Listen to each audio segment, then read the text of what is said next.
Here they will give star of honor after our garlanding program. Today, this day is being celebrated all over India. Initiative, our committee, from Kashmir to Andaman Nicobar, from Mizoram, Manipur, Arunachal to Gujarat, for welcoming response. We all know Netaji is an unforgettable name in the history of India's freedom struggle. He is one of the best representatives of uncompromising line in the anti-British struggle. He lived with deep emotion and respect in the hearts of the millions of our people. For his patriotism, undaunted struggle, indomitable courage, secular view, and selfless soul. He didn't want to free his country only from foreign rule. He wanted political, economic, social, and cultural liberation of the people. His dream is still unfulfilled even after 75 years of independence. Today, we are passing through a critical juncture in the struggle against socio-cultural political degradation and severe economic crisis. He is one of the sources of deep inspiration for the people. Under such circumstances, our committee is organizing hundreds and thousands programs across the country, propagate life struggle and ideology amongst the masses, students and youths in particular. With this object, we are paying respect to Netaji Subhash Chandra Bose in his 126th birth anniversary. Our respected dignitaries and committee leaders will now pay floral tribute at his portrait. I am calling them one by one. First, I request Professor Bose Banerjee, eminent scientist and president of our All India Celebration Committee. He will pay tribute to Netaji. Volunteers will help. Long live Netaji Subhash Chandra Bose. Long live Netaji Subhash Chandra Bose. Long live. After the thoughts of Netaji are heard. Behind the history of India's freedom movement realized. Now I request Justice J. Chandra, retired Judge, Supreme Court of India. He will present the portrait of Netaji. Long live Netaji Subhash Chandra Bose. Long live. Behind the history of India's freedom movement realized. Now I request Lieutenant General Janaduddin Shah, former Vice Chancellor, Aligarh Muslim University, will pay floral tribute to the poet. Long live Netaji Subhash Chandra. Long live. After the thoughts of Netaji are heard. Now, Professor Ram Puniari, retired Professor, Department of Chemical Engineering, IIT Mumbai. He will pay homage to Netaji. After the thoughts of Netaji are heard. Find the complexity of community. Now I request Professor Subhash, renowned scientist and retired Professor, Department of Geology, Calcutta University. Long live Netaji Subhash Chandra Bose. Long live. Long live Netaji Subhash Chandra Bose. Long live.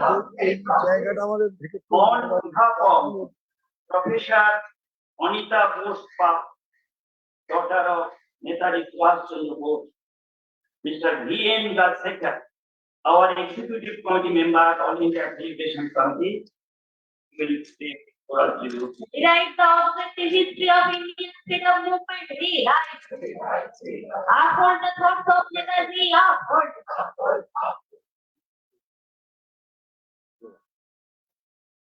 on behalf of Mr. Sam Venegal, renowned film director, Mr. Prashant Kumar, our office secretary, All India Federation Council. Long live Netaji Subhash Chandra Bose, long live. Uphold the thoughts of Netaji, uphold.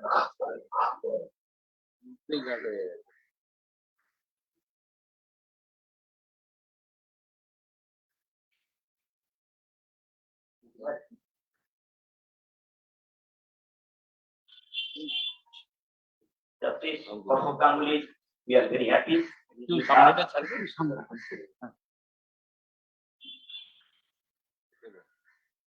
Now,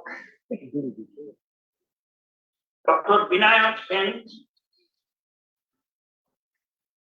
I request Dr. Vinayak Sen, he will present the portrait of Netaji.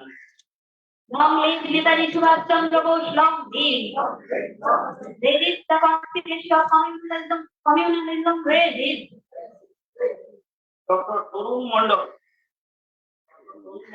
Burma, member of Parliament and he will pay homage to Netaji. Rewrite the objective history of Indian freedom movement, rewrite. Uphold the thoughts of Netaji, uphold.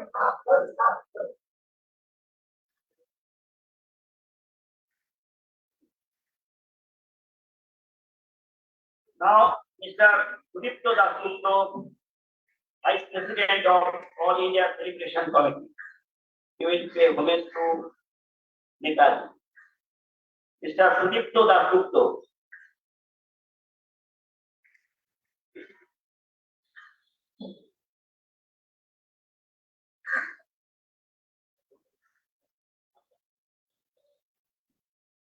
Long live Netaji Subhash Chandra Bose, long live. Rewrite the objective history of Indian freedom movement, rewrite. Uphold the thoughts of Netaji, uphold. Now, Dr. Ashok Samanta, one of the Vice President, to give his word to you. Rewrite the objective history of Indian freedom movement, rewrite. There is the concept of communalism, resist.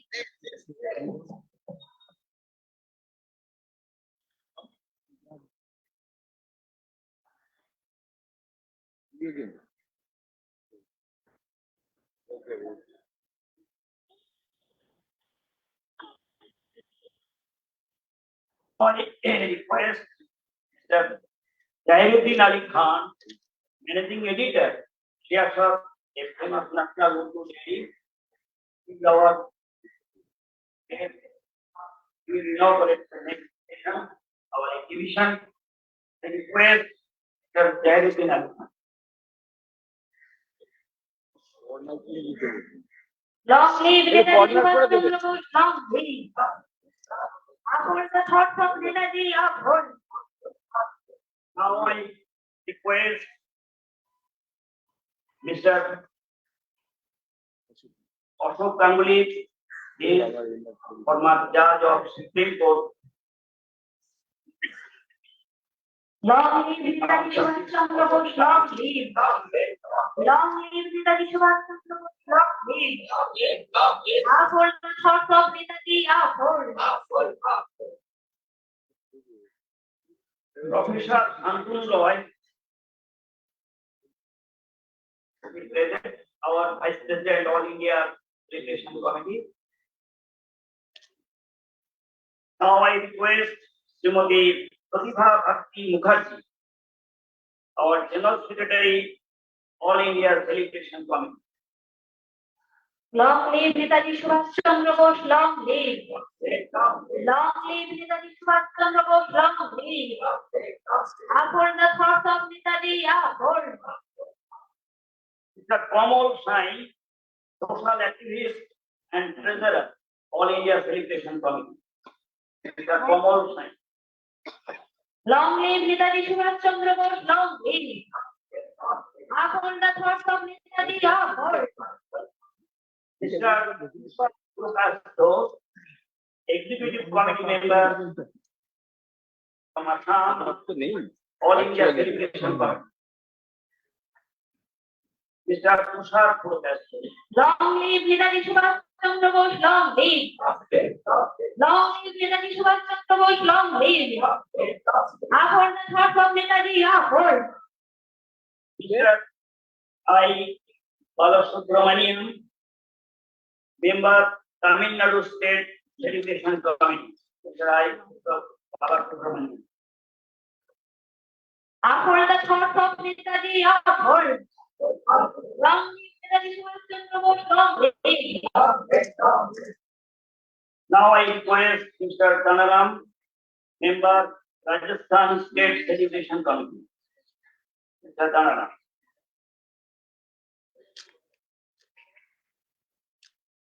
Long live Netaji Subhash Chandra Bose, long live.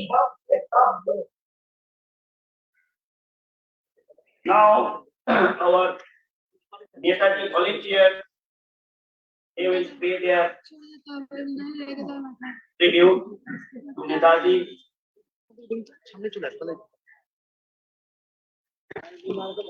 They will give the card of honor to Netaji Subhash Chandra Bose.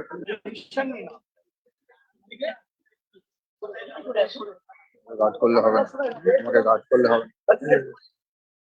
একটু পেছোতে হবে, সবাই পেছোতে হবে,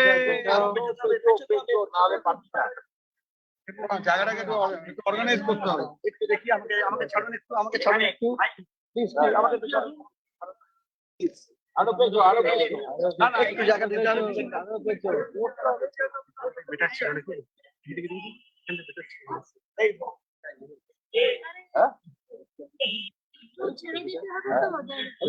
হ্যাঁ একটু পিছিয়ে আসতে হবে, আরো পেছন লাগে।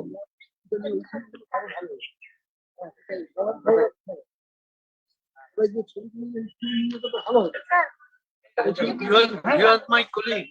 Come closer. ছবিটা যদি ওইখানে নিয়ে তো ভালো হতো, এই ছবিটা টাকাই গেল।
One, two, three, one.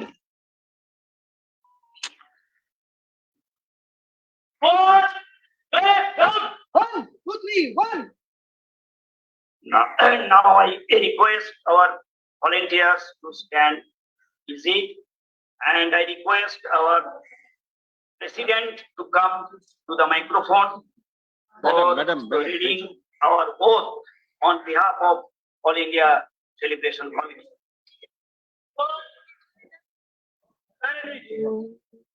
এই হাতটা আসছে বারবার।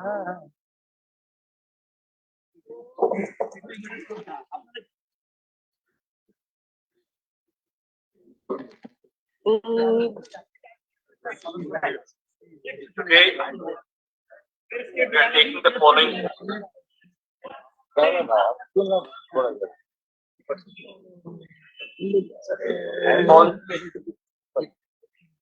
On the occasion of 126th anniversary of Netaji Subhash Chandra Bose, I pledge that I shall strive to realize Netaji's dream of an independent India, free from oppression and exploitation, where the entire people irrespective of caste, creed, and religion, can live with dignity, honor, peace, and harmony, free from hunger, disease, and destitution.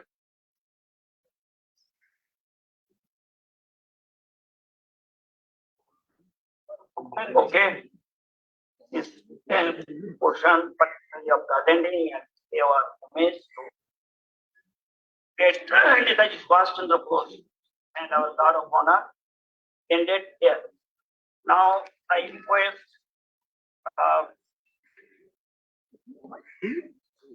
Shekhar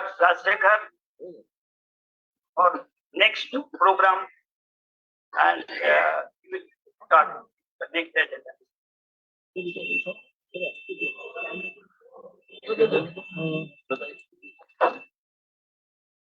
Respected dignitaries and dear friends,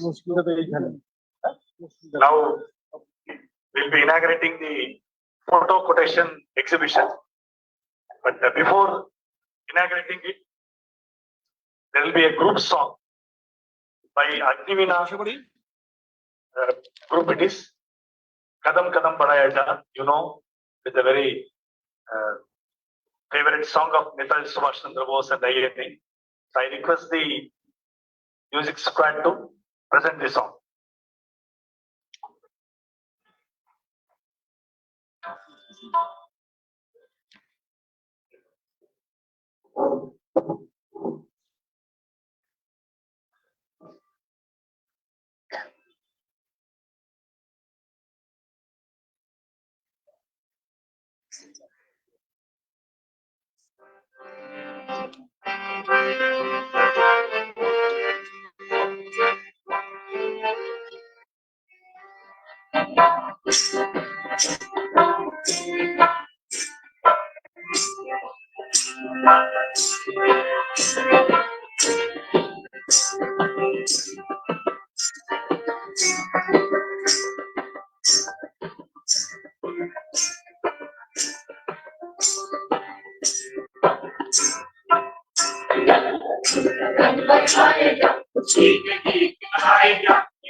Thank you, friends.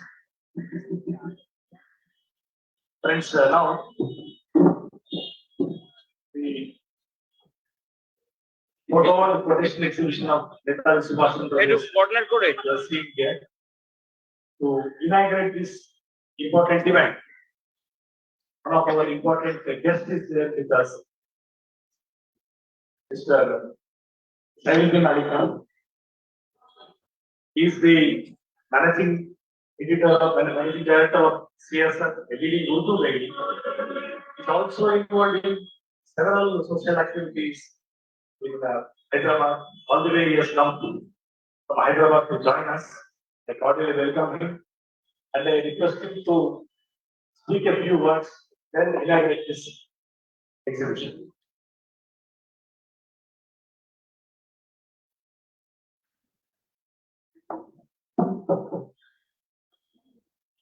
Thanks a lot for inviting me, sir. Netaji is always in our hearts.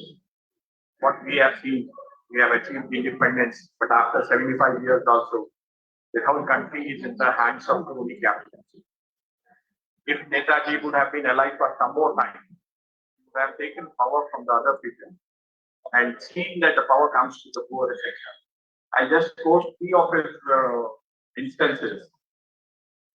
When he saw a woman in tattered clothes, he did some inner conscious work and said, I am living in a star house, story house, where a woman, the old woman is suffering from.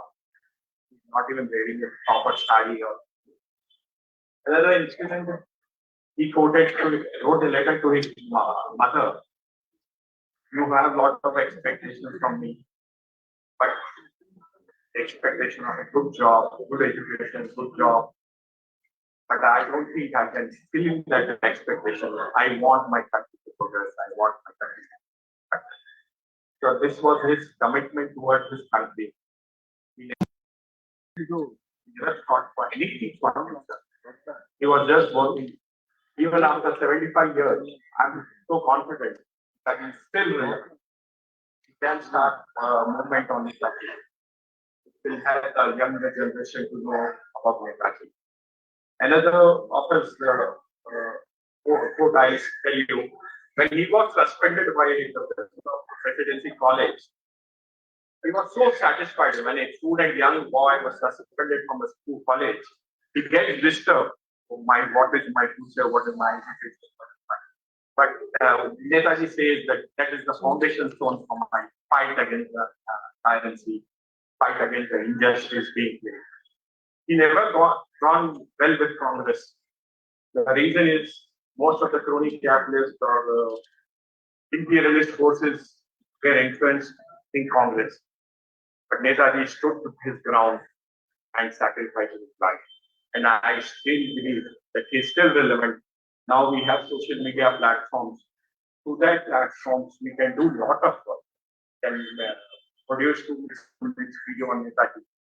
Say, and I think within the 6 months, 8 months, you have WhatsApp group. Each group consists of 500 plus people. If your young people start groups, WhatsApp group to propagate Netaji ideology, Netaji relevance, what is happening in this country? The country is being looted from every side. Not one political party. Every political party is into making money out of this country. And the poorer are becoming poorer and the rich are becoming richer. So today, even today, India ideas stand good. We should have 5 points. Ideas. Thank you very much. Thank you, sir. So I request you to inaugurate the exhibition. Our volunteers will help you. Yes.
ওনারা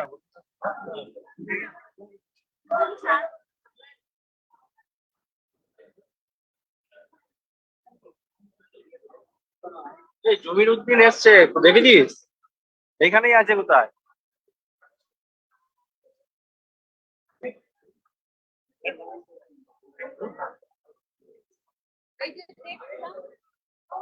তুমি হাত ধরো।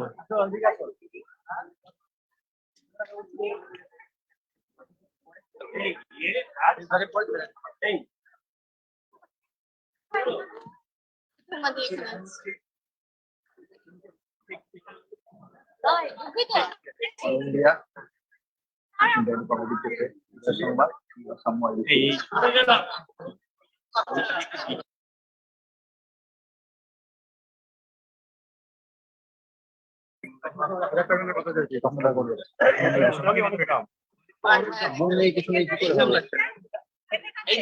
লোক দিয়ে সবাই ঢুকে যায়, কি করে হবে বলো? লোক দিয়ে ঢুকে যায়, এই মলাইদাদেরও আসার কথা।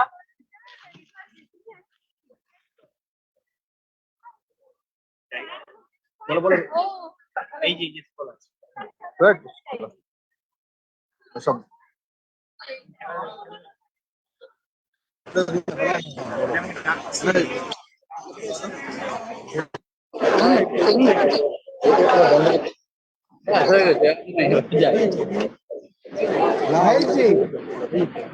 জায়গা নেই মিলে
চলো চলো না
सुभाष जी वो जान हिंद आ गए, है नाज जिस पे हिंद को वो शान हिंद आ गए।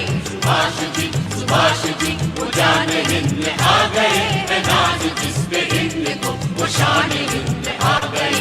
सुभाष जी, सुभाष जी।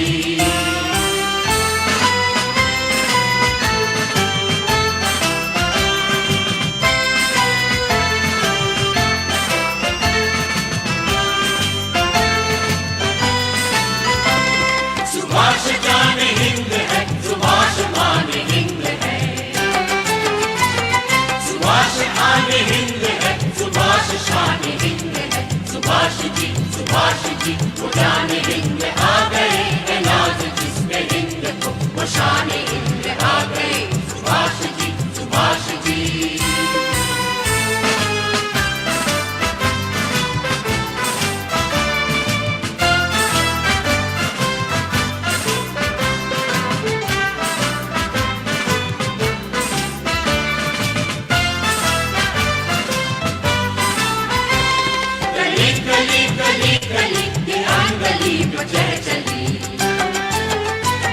गली गली गली गली गली वो आम हलकता रहे। सुभाष जी वो जाने हिंद आ गए, है नाज जिस पे हिंद को वो शान हिंद आ गए। सुभाष जी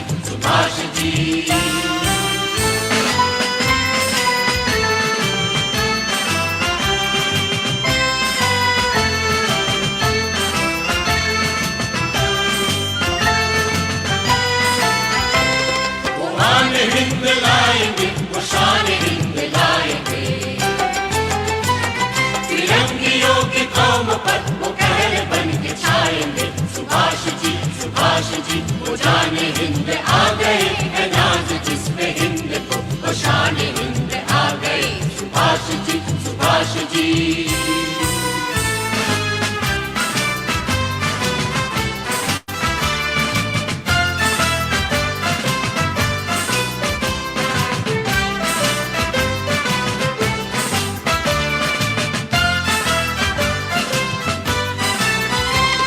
खुशी का दौर आ गया, निशात बन के छा गया। वो एशिया का आफताब एशिया में आ गया। सुभाष जी वो जाने हिंद आ गए, है नाज जिस पे हिंद को वो शान हिंद आ गए। सुभाष जी वो जाने हिंद आ गए, है नाज जिस पे हिंद को वो शान हिंद आ गए। सुभाष जी वो जाने हिंद आ गए, है नाज जिस पे हिंद को वो शान हिंद आ गए।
পরিশেষে যেসব সাথী আজ অন্তরীণের অথবা কারাবাসের লাঞ্ছনা ও নির্যাতন ভোগ করিতেছেন, আপনাদের মারফত দিয়া আমি তাহাদের নিকট আমার সাদর অভিনন্দন ও প্রীতিপূর্ণ শুভ ইচ্ছা প্রেরণ করিতে চাই।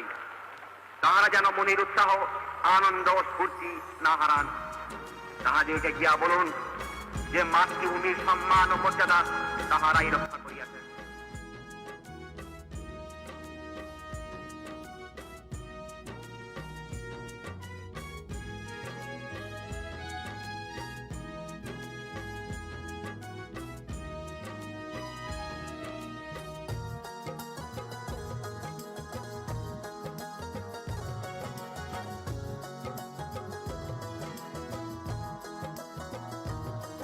আমি বলছি সুভাষ, আমি বলছি সুভাষ, আমি বলছি সুভাষ, আমি বলছি সুভাষ, रंगून से आई आवाज मैं बोल रहा हूँ सुभाष, मैं बोल रहा हूँ सुभाष।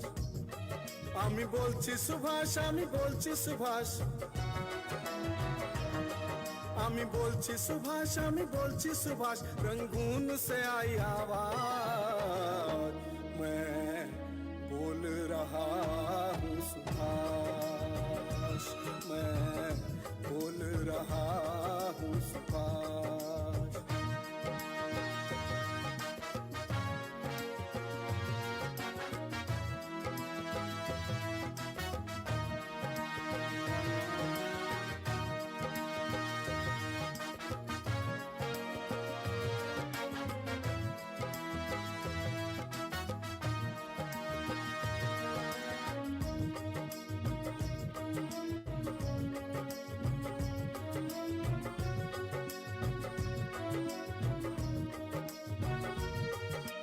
मातृभूमि पर कब्जा फिरंगी ने फौज के दम पे जमाया, फौज के दम पे जमाया, फौज के दम पे जमाया। सत्याग्रह दलील अपील ये कुछ भी काम नहीं आया, कुछ भी काम नहीं आया, कुछ भी काम नहीं आया। आइए ने का बिगुल बजा तो उखड़ी उसकी सांस मैं बोल रहा हूँ सुभाष, मैं बोल रहा हूँ सुभाष। আমি বলছি সুভাষ, আমি বলছি সুভাষ, আমি বলছি সুভাষ, আমি বলছি সুভাষ, रंगून से आई आवाज मैं बोल रहा हूँ सुभाष, मैं बोल रहा हूँ सुभाष।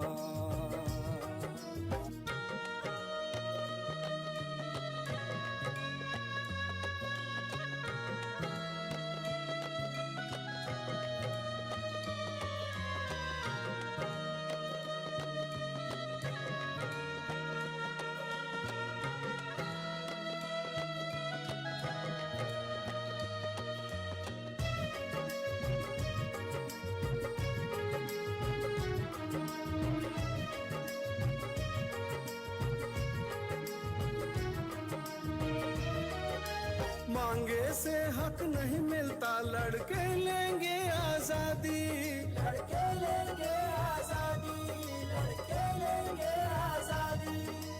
दुश्मन है खुमार लगाते अपनी जान की बाजी, अपनी जान की बाजी, अपनी जान की बाजी।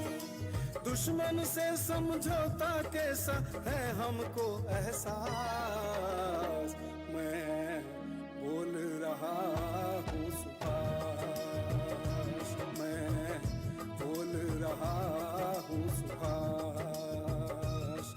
আমি বলছি সুভাষ, আমি বলছি সুভাষ, আমি বলছি সুভাষ, আমি বলছি সুভাষ, रंगून से आई आवाज मैं बोल रहा हूँ सुभाष, मैं बोल रहा हूँ सुभाष।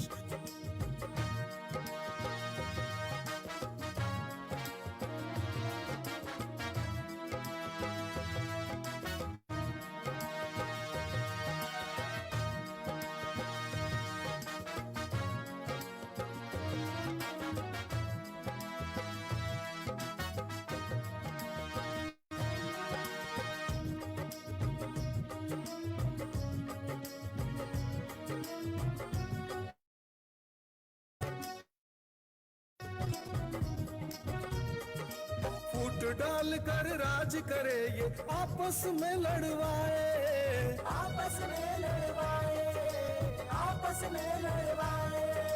हो चट्टानी अपनी एकता कोई तोड़ ना पाए, कोई तोड़ ना पाए, कोई तोड़ ना पाए।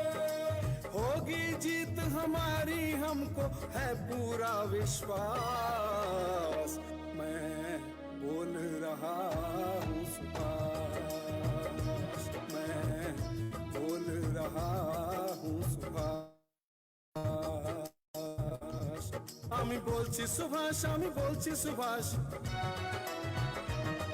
আমি বলছি সুভাষ, আমি বলছি সুভাষ। रंगून से आई आवाज, मैं बोल रहा हूँ सुभाष, मैं बोल रहा हूँ सुभाष, मैं बोल रहा हूँ सुभाष, मैं बोल रहा हूँ सुभाष, मैं बोल रहा हूँ सुभाष।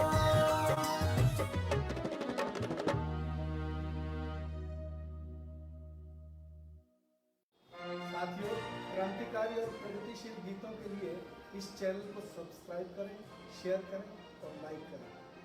गीतों की जानकारी आप तक सबसे पहले पहुंचे।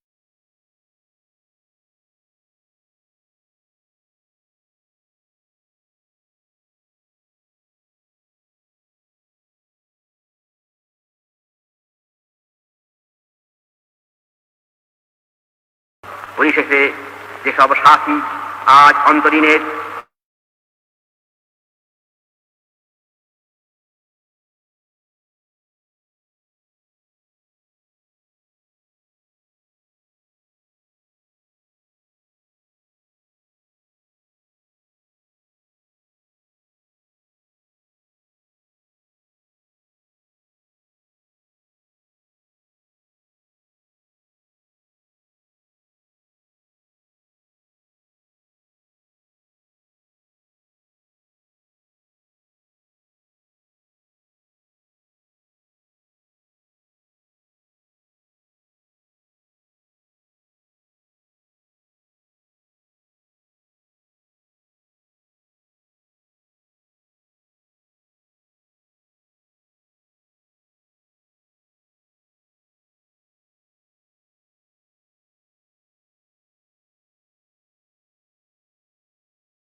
of Netaji Subhash Chandra Bose.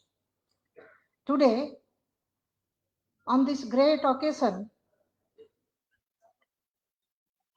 of the 126th birth anniversary of Netaji Subhash Chandra Bose, the gigantic and noble character, the great revolutionary freedom fighter of Indian freedom struggle, we have assembled here to pay homage to this great character.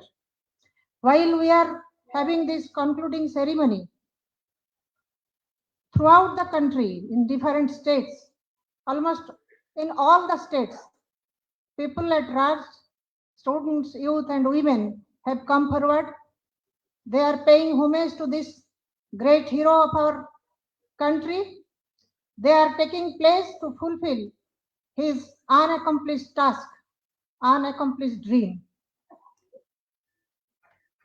I, on behalf of the committee, congratulate the people of our country who have come forward, who have responded to the call of our committee and spread out the thought of Netaji Subhash Chandra Bose, which is very much urgently needed nowadays. Netaji had said, let us create history and let others write it.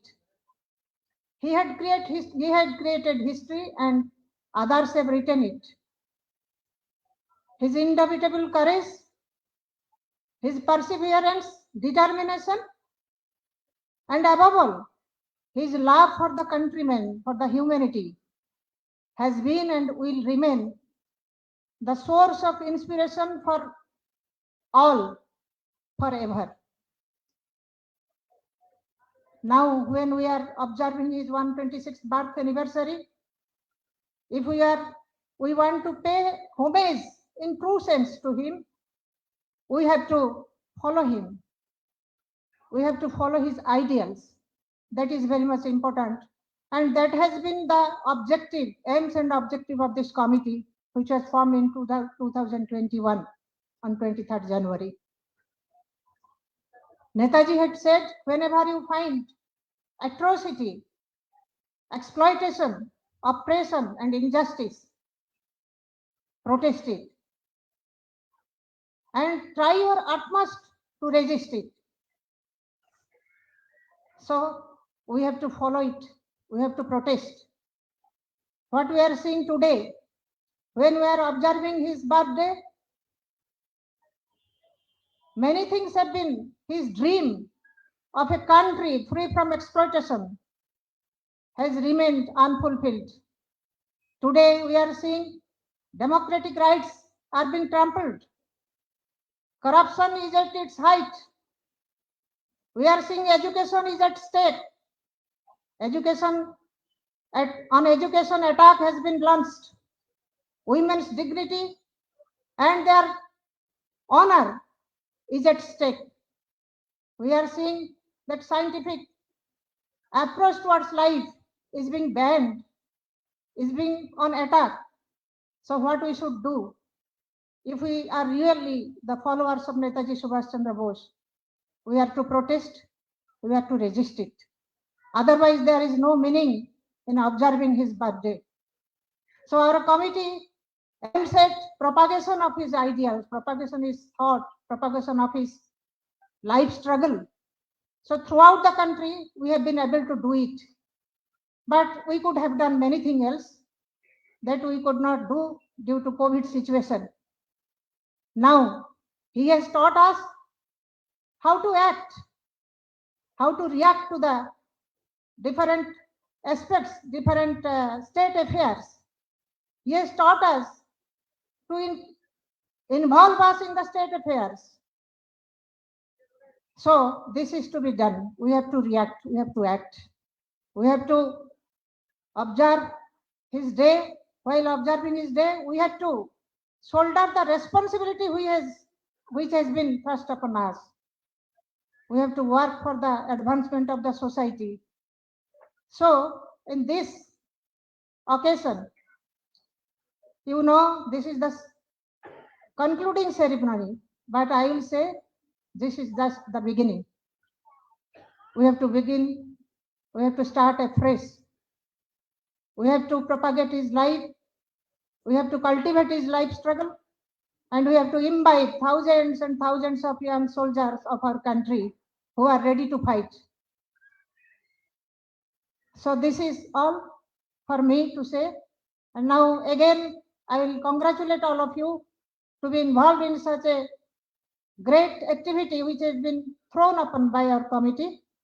Now for this concluding ceremony, we need, as you know, a president to conduct the meeting. I will propose the name of Professor Soumitra Banerjee, eminent scientist, professor of Kolkata ISR, and also our president of the committee, celebration committee, to preside over the meeting discussion.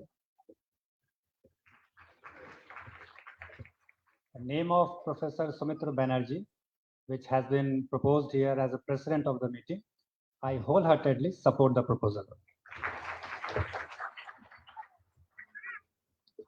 So I will, first of all, I will request Professor Soumitra Banerjee, eminent scientist and president of our celebration committee, to come upon the dais. I welcome you, sir.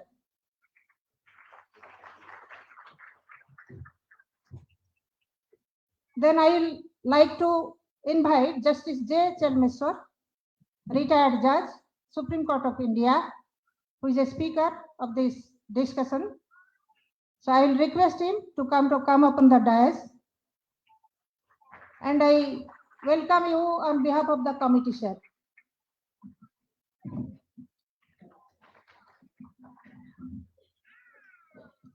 Now I like to greet Lieutenant General Jamiruddin Shah, former Vice Chancellor, Aligarh Muslim University, to come to the dais and take his seat. I welcome Lieutenant General Jamiruddin Shah.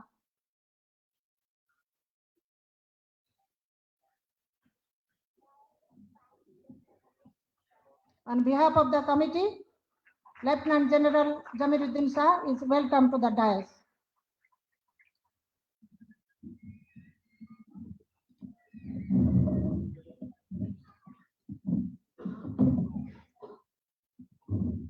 Next.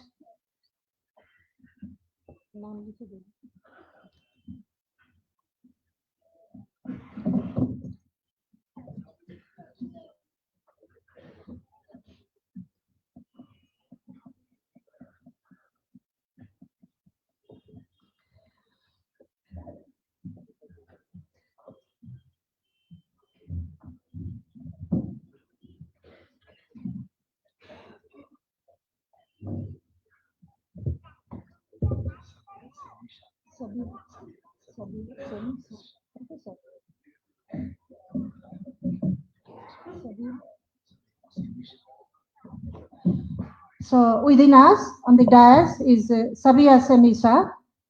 I greet her on behalf of the committee. Welcome, ma'am. Now I will request Zahiruddin Ali Khan, Managing Editor, Siyasat, and also our Vice President of the Celebration Committee, to come upon the dais.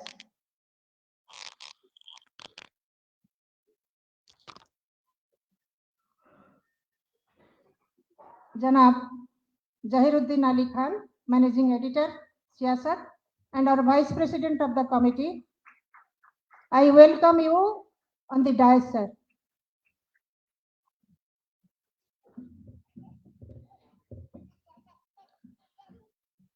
I will invite Professor Ram Punianiji, retired professor, Department of Biomedical Engineering, IIT, Mumbai, to come upon the dais.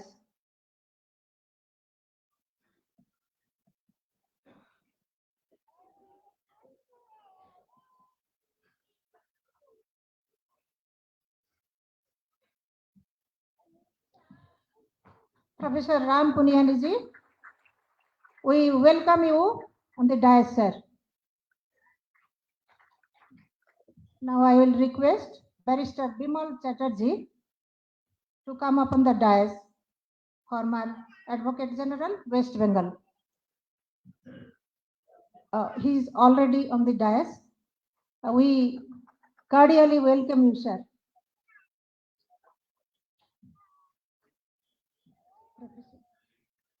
I welcome you, sir, on the dais. Now I will request all our vice presidents of the celebration committee. First, Dr. Ashok Samanta, the vice president of All India Celebration Committee, and also the state secretary of West Bengal Committee. And I may be excused. Barrister Bimal Chatterjee, he is not only an Advocate General of West Bengal, he was, but he is also the Honorable President of West Bengal State Chapter of the Celebration Committee. I'm sorry.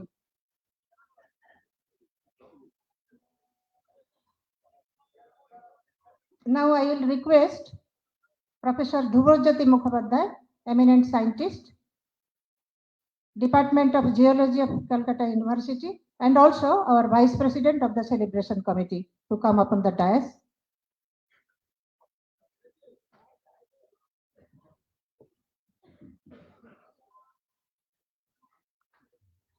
Professor Dhruvrajyoti Mukhopadhyay, the Vice President of our Celebration Committee. Now I will request Dr. Tarun Mandal, our Vice President of the committee, and also the former MP, to come up on the dais.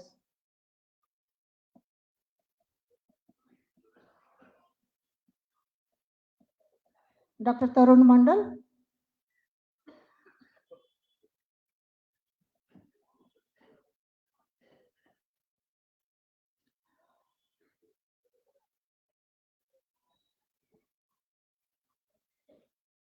We greet Dr. Tarun Mandal, our Vice President, on the dais. And Mr. Sudipta Dasgupta, our Vice President of the Celebration Committee, please come to the dais. Welcome, sir, to the dais. Professor Santanu Rai, one of our Vice Presidents, All India Celebration Committee, I request you to come to the dais.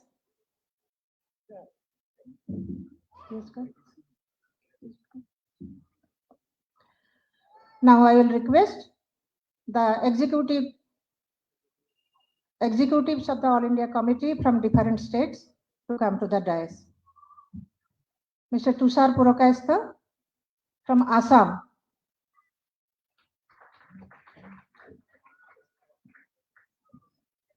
I welcome Tushar Purokayastha to the dais. Mr. V.N. Rajsekhar, our executive committee member and from Karnataka, I request you to come to the dais. Welcome you, sir. I will request I. Balasubramaniam from Tamil Nadu Celebration Committee. Please come to the dais.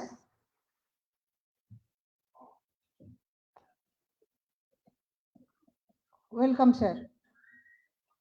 I will request Mr. Danaram from Rajasthan Celebration Committee to come up on the dais.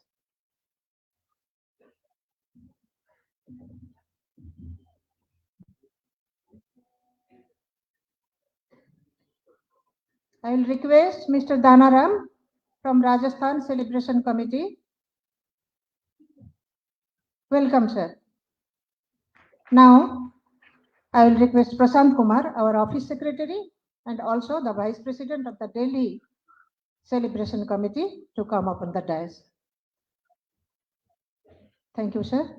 Thank you, ladies and gentlemen. Now I will request our President of the discussion, the seminar or session to continue. Thank you, everybody. Thank you, Pratibhaji. Just a minute, sir. I am sorry. I will request Mr. Kamal Sai, eminent social activist and our treasurer of the Celebration Committee, to come to the dais. Mr. Kamal Sai. Welcome, sir.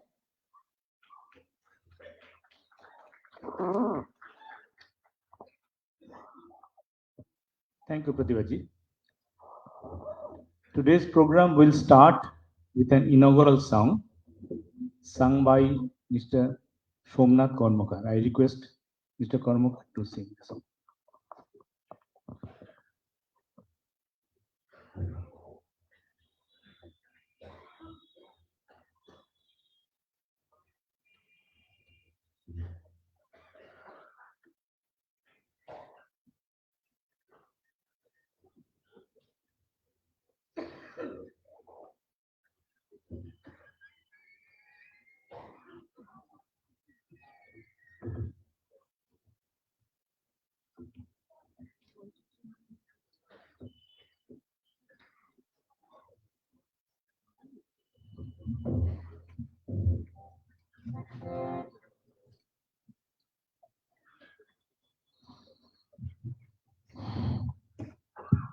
Hello, hello.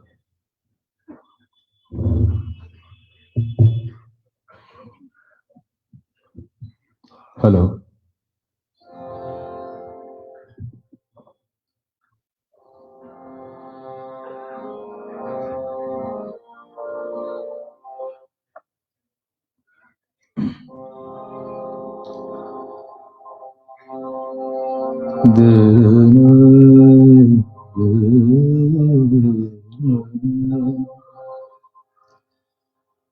প্রতি বছরে শ্রদ্ধা জানাতে গিয়ে তোমাকে স্মরণ করি, নিজেকে প্রশ্ন করি, আছে কি সে অধিকার না করি বরণ স্বপ্ন তোমার যদি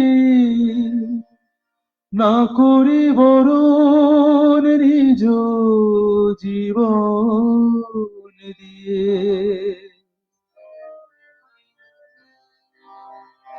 ভারতের ইতিহাসে স্বাধীনতা যুদ্ধে অমর সে কাহিনী চির অমলিন, রক্ত চরণ ফেলে মরণ জয়ের পথে একাকী চলেছ পথ বন্ধুবিহীন।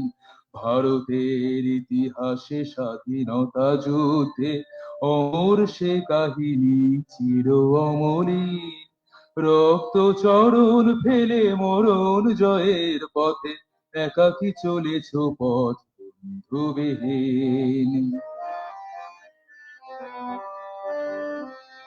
ব্রিটিশের শাসনে শোষণের শৃঙ্খলে তমসাবৃত যবে মুক্তির আকাশ, লক্ষ শহীদ করে আপসীন সংগ্রাম, বলিষ্ঠতম রূপে তোমার প্রকাশ। ব্রিটিশের শাসনে শোষণের শৃঙ্খলে তমসাবৃত যবে মুক্তির আকাশ, লক্ষ শহীদ করে আপসীন সংগ্রাম, বলিষ্ঠতম রূপে তোমার প্রকাশ। দাসত্ব শৃঙ্খলে ব্যথিতের বেদনা বেজেছে তোমার বুকে, তাই তব সাধনা। দাসত্ব শৃঙ্খলে ব্যথিতের বেদনা বেজেছে তোমার বুকে, তাই তব সাধনা। নিপীড়িত মানুষের ব্যথা অবসান, মুক্ত স্বদেশ ভূমি তারি আহ্বান। নিপীড়িত মানুষের ব্যথা অবসান, মুক্ত স্বদেশ ভূমি তারি আহ্বান। ভারতের ইতিহাসে স্বাধীনতা যুদ্ধে অমর সে কাহিনী চির অমলিন, রক্ত চরণ ফেলে মরণ জয়ের পথে একাকী চলেছ পথ বন্ধুবিহীন। রক্তের বিনিময় স্বাধীনতা বরণে আপনারে সঁপে দিলে মুক্তির চরণে। রক্তের বিনিময় স্বাধীনতা বরণে আপনারে সঁপে দিলে মুক্তির চরণে। যুদ্ধের প্রান্তরে সারা জাগালো তব দৃঢ় আহ্বান, দিল্লি চলো। যুদ্ধের প্রান্তরে সারা জাগালো তব দৃঢ় আহ্বান, দিল্লি চলো। হিন্দু বা মুসলিম বাঙালি বা শিখ ভেদাভেদহীন প্রাণে জাগে নির্ভীক। হিন্দু বা মুসলিম বাঙালি বা শিখ ভেদাভেদহীন প্রাণে জাগে নির্ভীক। আজাদির স্বপ্নে তৃপ্ত নয়ন, প্রেরণার উৎস তোমারই মনন। আজাদির স্বপ্নে তৃপ্ত নয়ন, প্রেরণার উৎস তোমারই মনন। সংগ্রামী চেতনায় আজও অক্ষয় তোমার জীবন, তুমি মৃত্যুঞ্জয়। সংগ্রামী চেতনায় আজও অক্ষয় তোমার জীবন তুমি Mrityunjay.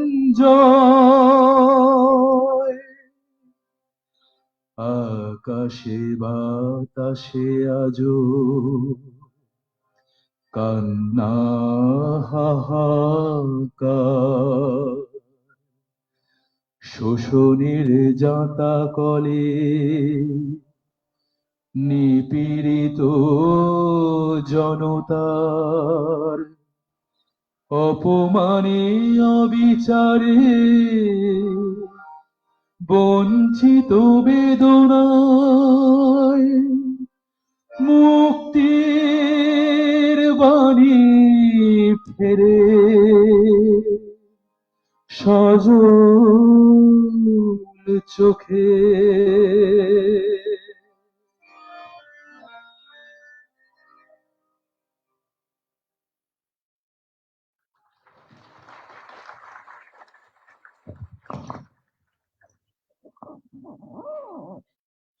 Thank you. Now we start the main part of today's program, and I request Justice Chelmeswar to say a few words. He is a retired judge of the Supreme Court.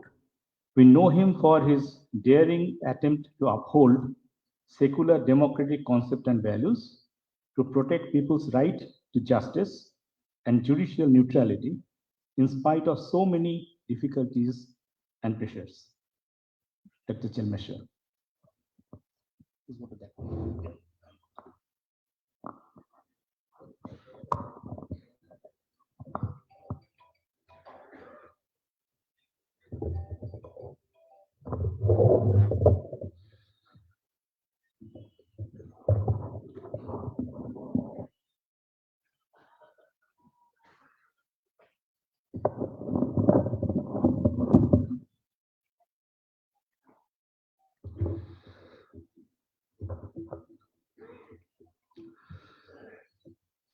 Distinguished dignitaries on and off the dais,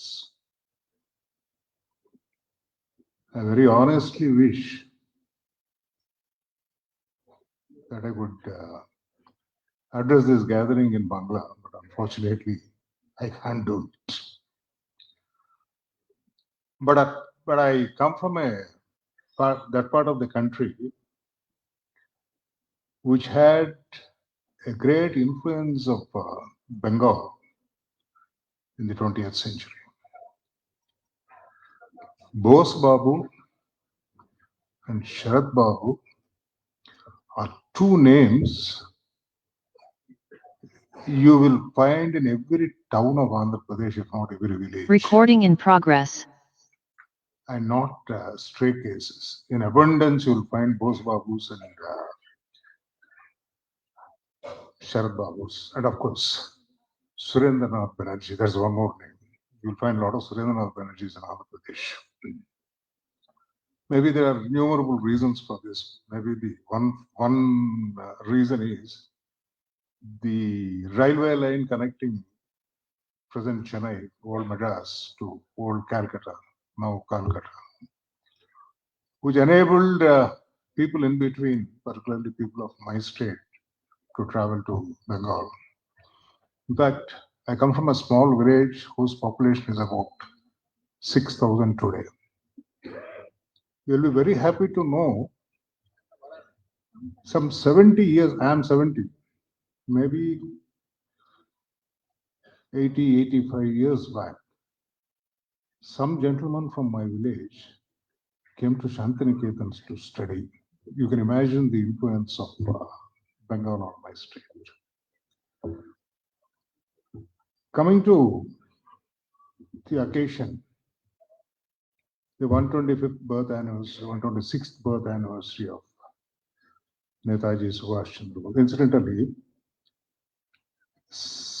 Andhra Pradesh adopted the name, because that part of Andhra Pradesh earlier, before the advent of TV, was not very familiar with Hindi. You will find people named as Netaji Subhash Chandra Bose, not realizing that the word Netaji is an appellation, a title. The full name is Netaji Subhash Chandra Bose, the name of the person. Now, there is a kind of, on this occasion of 126th birth anniversary of Netaji Subhash Chandra Bose, my most humble and heartfelt respects to his departed soul, and my greetings to the members who have gathered here. Apart from the cultural and political influence which Bengal held over Andhra Pradesh, there are two more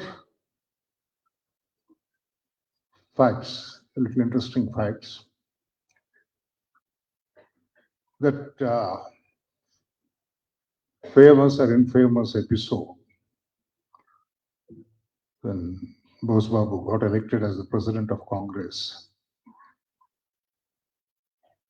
and defeated the official candidate of Gandhi, Dr. Bhogaraj Pattabhi Sitaramaya. He's from Andhra Pradesh, not only from Andhra Pradesh, from my hometown, Machilipatnam. He was a practicing doctor there.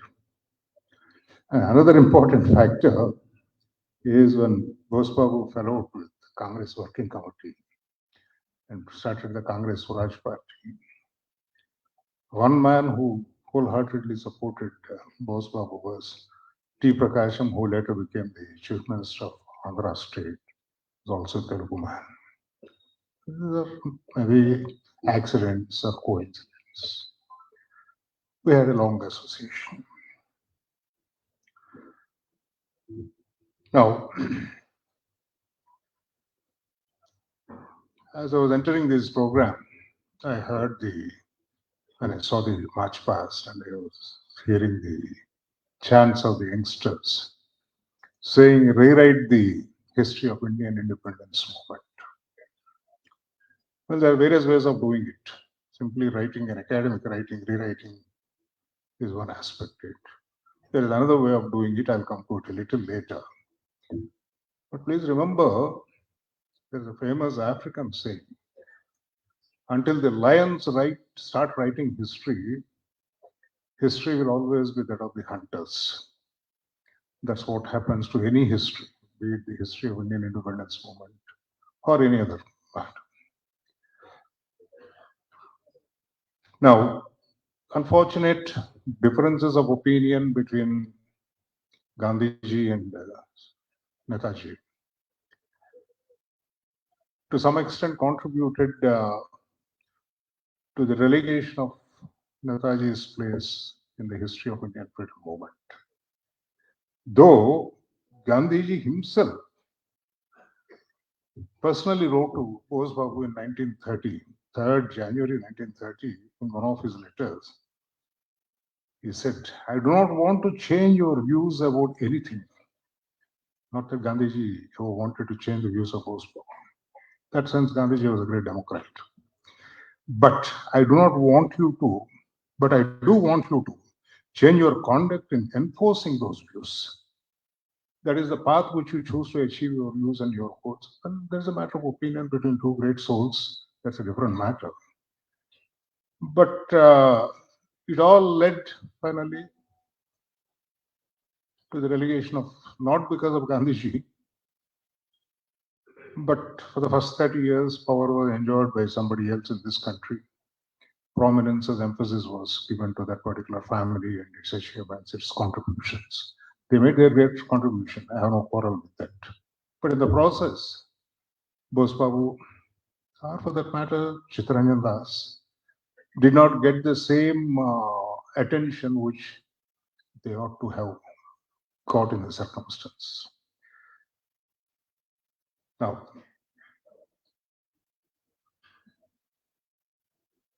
question is, I was mentioning a few seconds back, or rewrite history. Simply writing a book saying that Bose Babu was great and he made greater contribution. You may give any instances, but that's not going to really lead to anything. What is it that these people lived for? They lived for the freedom of this country. Freedom doesn't simply mean replacing the white-skinned Babus with the brown-skinned Babus. They wanted a country where people can live with dignity, with liberty, with where life is pleasant.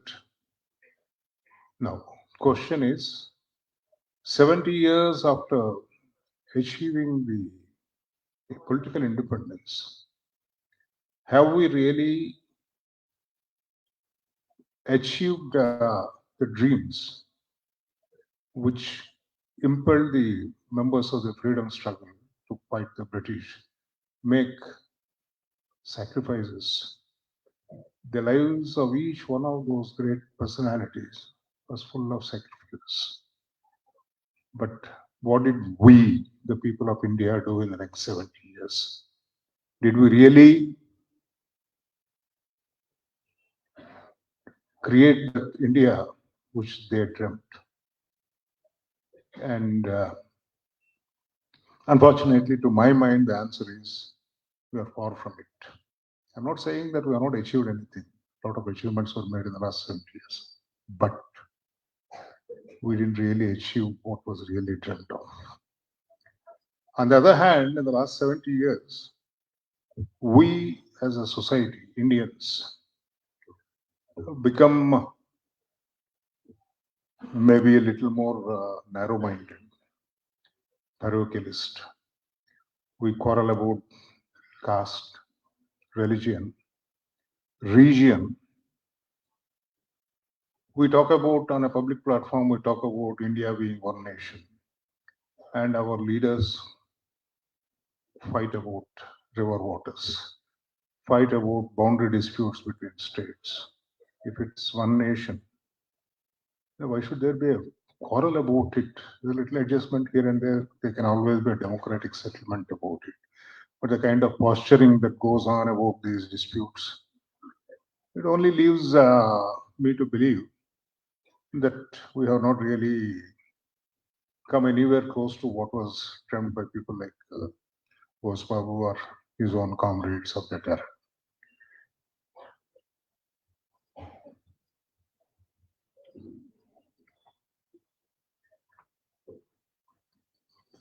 See, it was a generation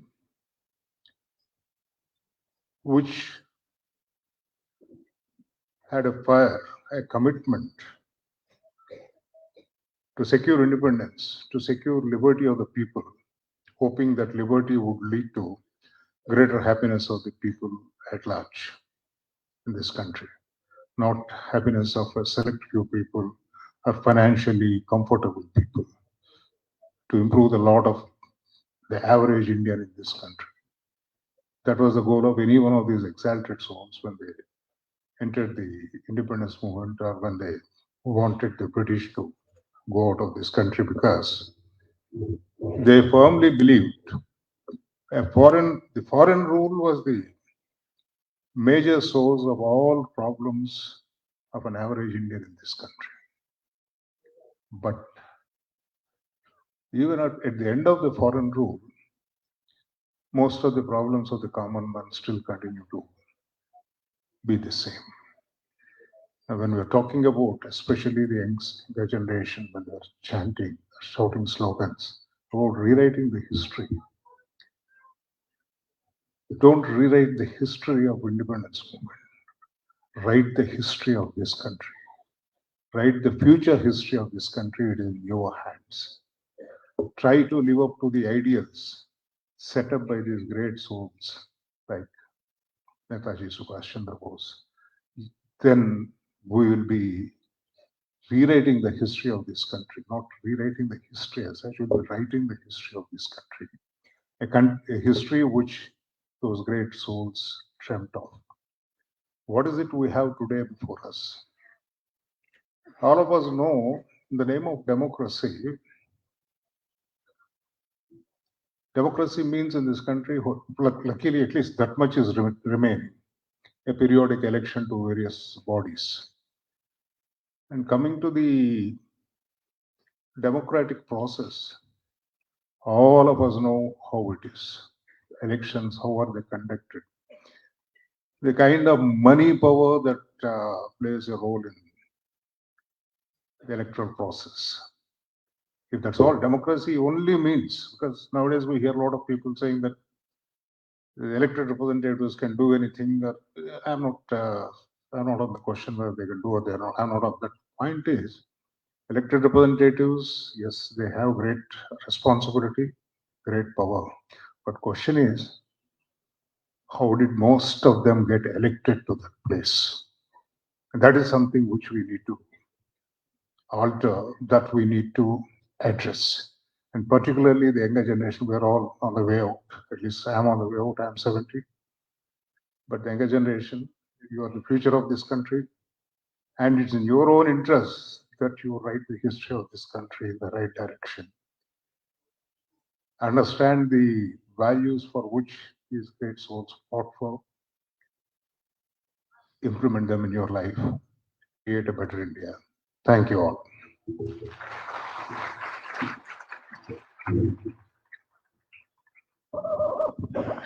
Thank you very much, Justice Chelmeshwar. Now we'll have a online talk by Professor Anita Bose Paf, who is the daughter of Netaji Subhash Chandra Bose. He is a retired professor of economics in Augsburg University, Germany. And let the technical team arrange that. Is it ready? Yeah. You need to place one here.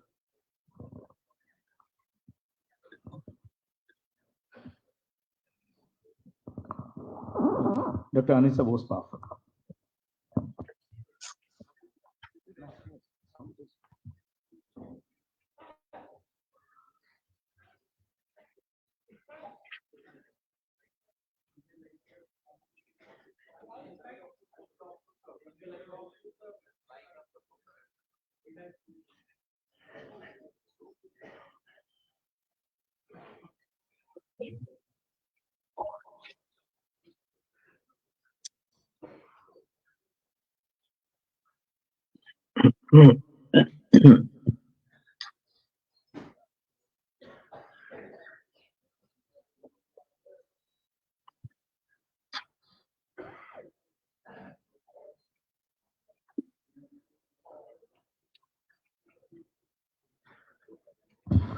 Yes, we can see you.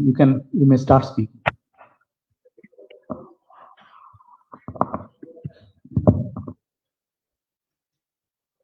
Namaskar to all of you.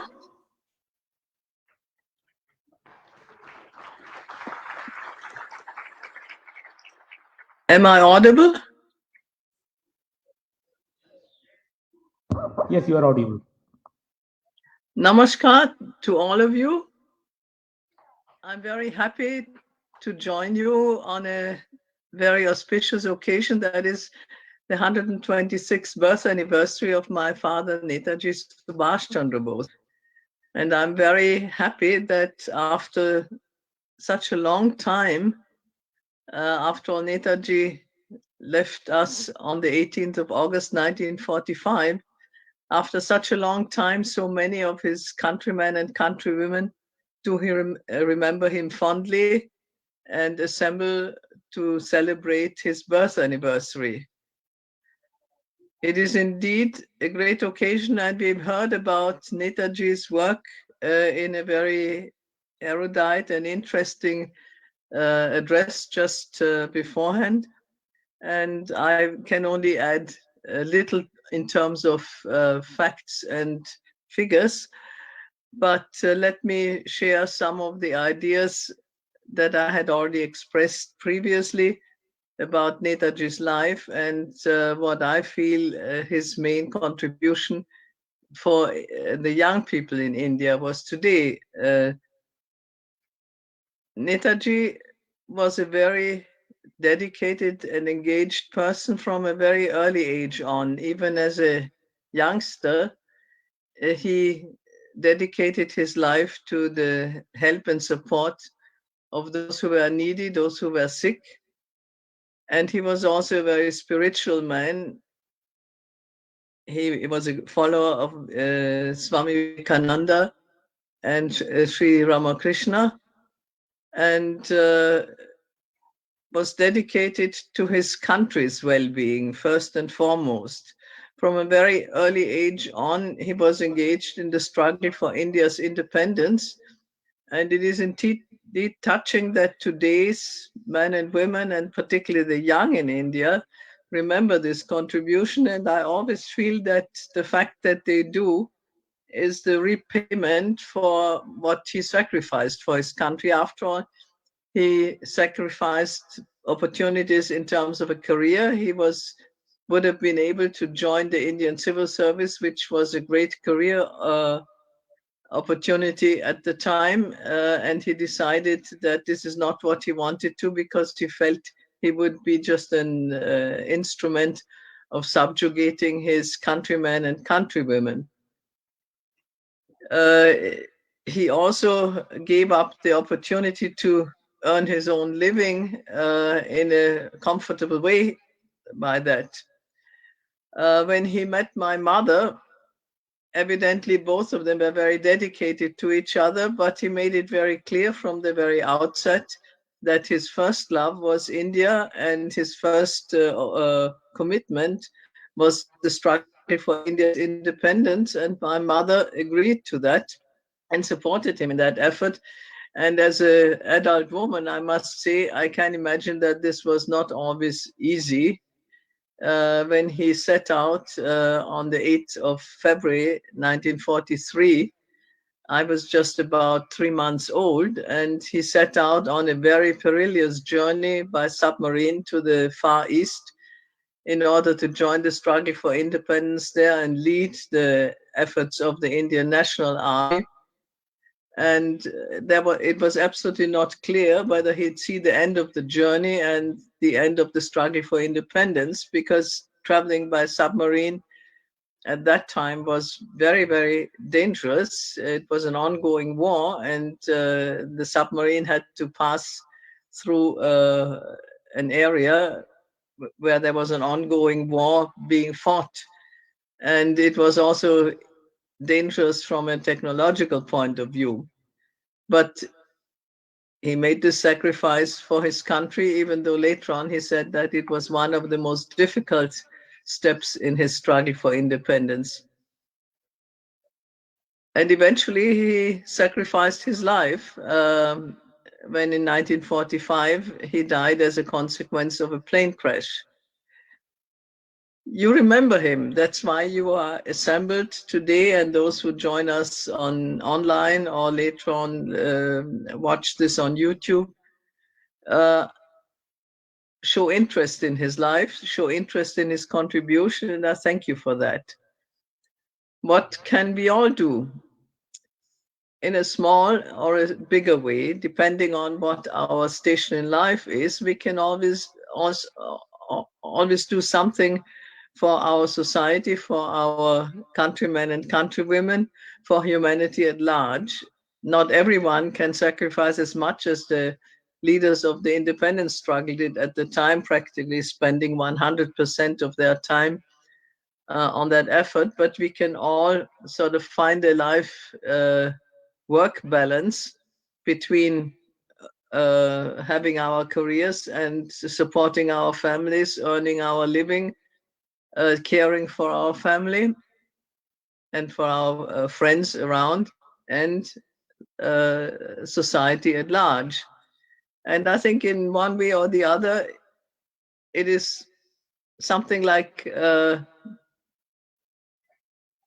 it's a sacrifice, and sacrifice was a motivating factor in Netaji's life and in the life of his colleagues in the independence struggle. And I think this spirit of sacrifice should be with us in many ways. And throughout our lives, there will be phases where we can do more or less in that respect.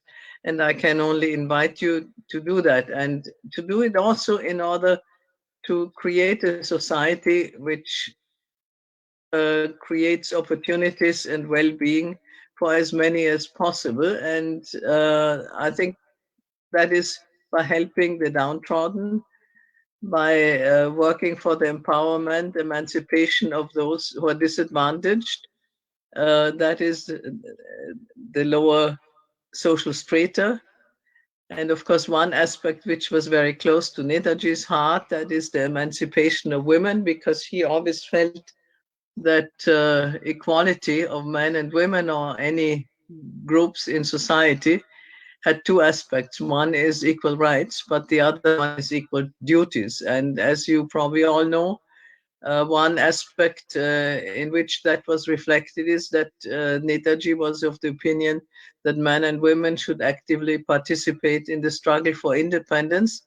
And since he was one of the leaders who believed that it took both the civil disobedience movement and taking up arms against Britain, he also was the one person who I think established the first women's army in modern history, and the Rani of Jhansi regiment participated in different ways, not only as nurses but also as combatants in the struggle for independence. It was Netaji who joined them on the retreat from Imphal in Kohima when the Indian National Army was defeated in a military sense. And Netaji was offered the opportunity to be airlifted out of the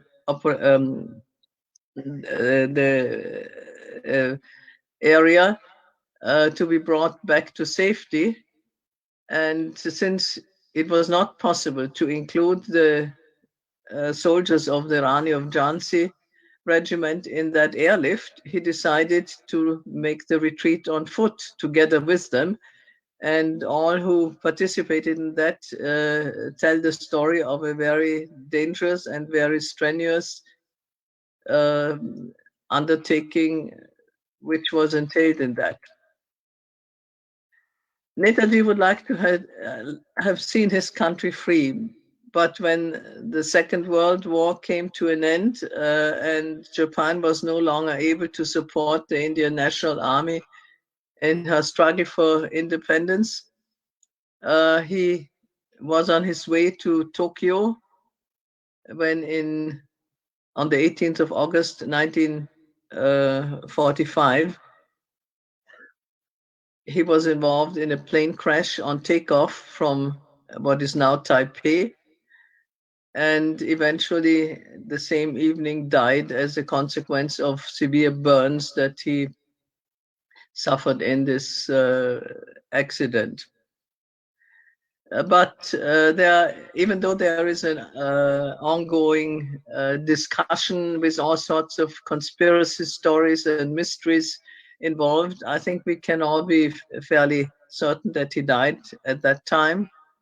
But on the other hand, that is maybe not so important, because I think Netaji has lived on for a long time, and I would hope that he will continue to live on in the memory of his countrymen and countrywomen.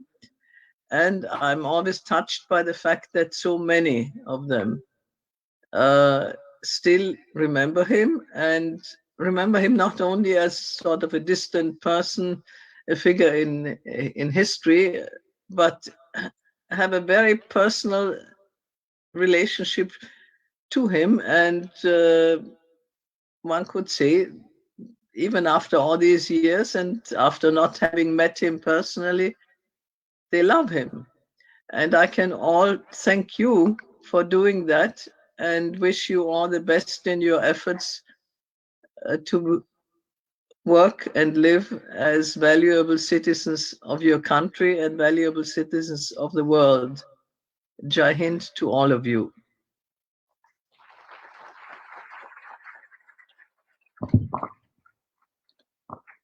Thank you very much, Dr. Anita Bose-Paf. Can we just switch on the, oh, okay. Now we have a video message sent by Mr. Shyam Benegal, the eminent film director. Probably you all know the films that he made. He is actually one of the pioneers of what is known as parallel cinema. And many films he made, which are eminent: Ankur, Nishant, Manthan, Bhumika. And then in 2005, he made a biographical film, Netaji Subhash Chandra Bose, the Forgotten Hero. So now we will hear the message sent by Mr. Shyam Benegal. I've been to several of these celebrations in Calcutta. See, what made him the attractive figure that he was? Two things. One, of course, without question, he was a die-hard nationalist in the sense that he had nothing else in his mind except that India should be free. He wanted the country to be free. And then, in fact, to the extent that he said, I don't mind my enemy's enemy being my friend, because when he went from India, he went via Afghanistan to Germany. And if of course, you see, Hitler had a completely different notion. He was also an imperialist in many ways. So he was very disappointed by that. And that's why he went east. He came east. What the Germans did do, of course, is that they gave him a submarine in which to travel. Because it was during the war. And so he went to Japan, where, of course, the prime minister of that time, Tojo, he was very much for India to fight for its freedom. And so he found a kind of, and in the Japanese, he found a kind of kindred spirit. And therefore, from there, he decided that he was going to start. He had already started the Indian National Army in Germany, but of course, he couldn't carry on with it. So when he went to the east, the Japanese helped him. And then, of course, later on, the people of Indian origin who were in Southeast Asia, they financed, helped, all sorts of things, and many of them joined. And so you had the Indian National Army, which he started to fight against the British. Now, the Indian National Army, that was at that time a small group of people, but it grew into a fairly big size when they moved from the original place where they was in Singapore and Malaysia.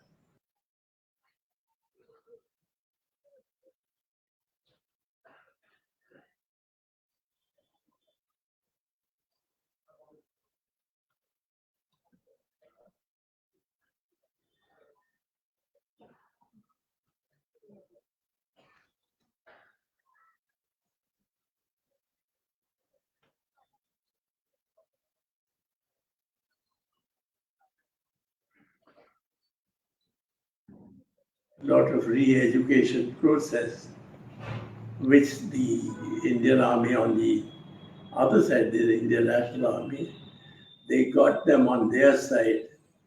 So they had a full-fledged army, which they fought in places like Manipur and the border states of India at that time. In fact, there was a time, and around 1943-44, when there was an imminent, the British were very worried that the Indian National Army would take over Calcutta. Oh. You know. So it was a very interesting time in the sense that Bose at that time became very popular, not only with his own army that he had created, but also among the nationalists in India. You know, so because you see, when he left India, he had started a small ginger group called the Forward Bloc, which was not kind of, it was indifferent to the Congress. To some extent, they were very much with the Congress because everybody was there for freedom, to fight for their freedom. But the fact was that he believed, you know, he did not believe in non-violence. He believed that you had to fight for your freedom. Correct. You know, and then Gandhi's non-violence was not going to work, according to him. And so he, you know, so when he started the INA, then he had in India, he had a kind of fifth column that he had created, you see, which belonged to the INA. And they wanted to infiltrate the army, they wanted to do a lot of things. But eventually they didn't need to do any of that because the war came to an end, in any case. You know. But what he did do was something quite unique and quite extraordinary, because it also came, many of those ideas came into our Indian constitution when India became free. Because, you know, the secularism, for instance, which was an idea that he had, you know, it's something that he tried his best all his life to see that India would remain secular. And people even now believe that if he was living at that time, India would never have become, there would never have been Pakistan. Yes. You know, India would be one. So anyway, that's so it was a lot that he contributed, and he was a very dashing figure. Also because he was the youngest among them all, among all the freedom fighters of the country. At that time, he was the youngest. Yes. You know, because he was what? He was born in 1889 or 1897. 1897. Yeah. So, you know, he was still a very young man at that time. And so he was a very colorful, interesting person. Yeah. Sir, he was opposed to these communal ideas. Well, there's no question about it, because you see, there was most of his officers actually happened to be Muslim. You know? So how can he be not be secular? Correct. He was secular. He had some of his most trusted aides were Muslims.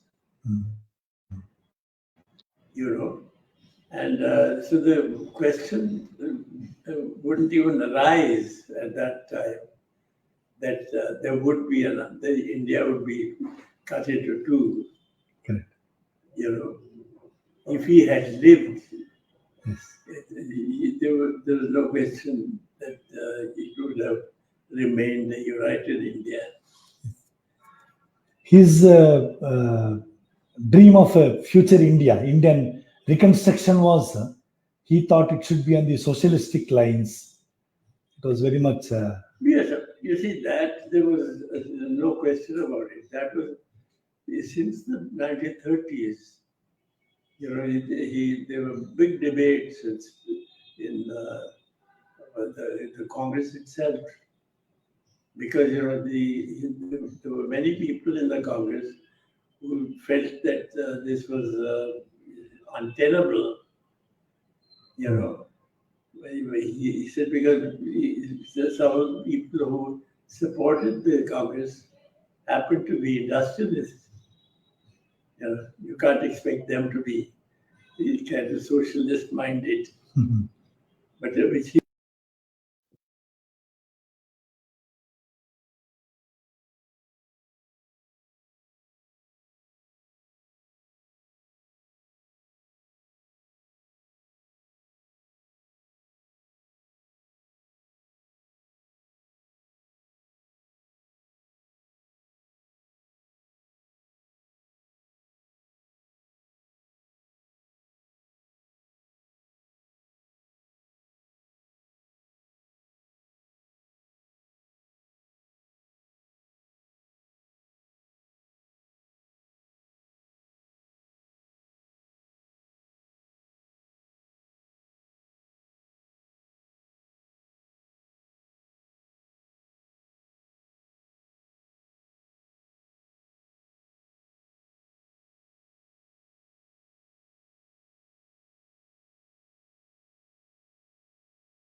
Hello, friends.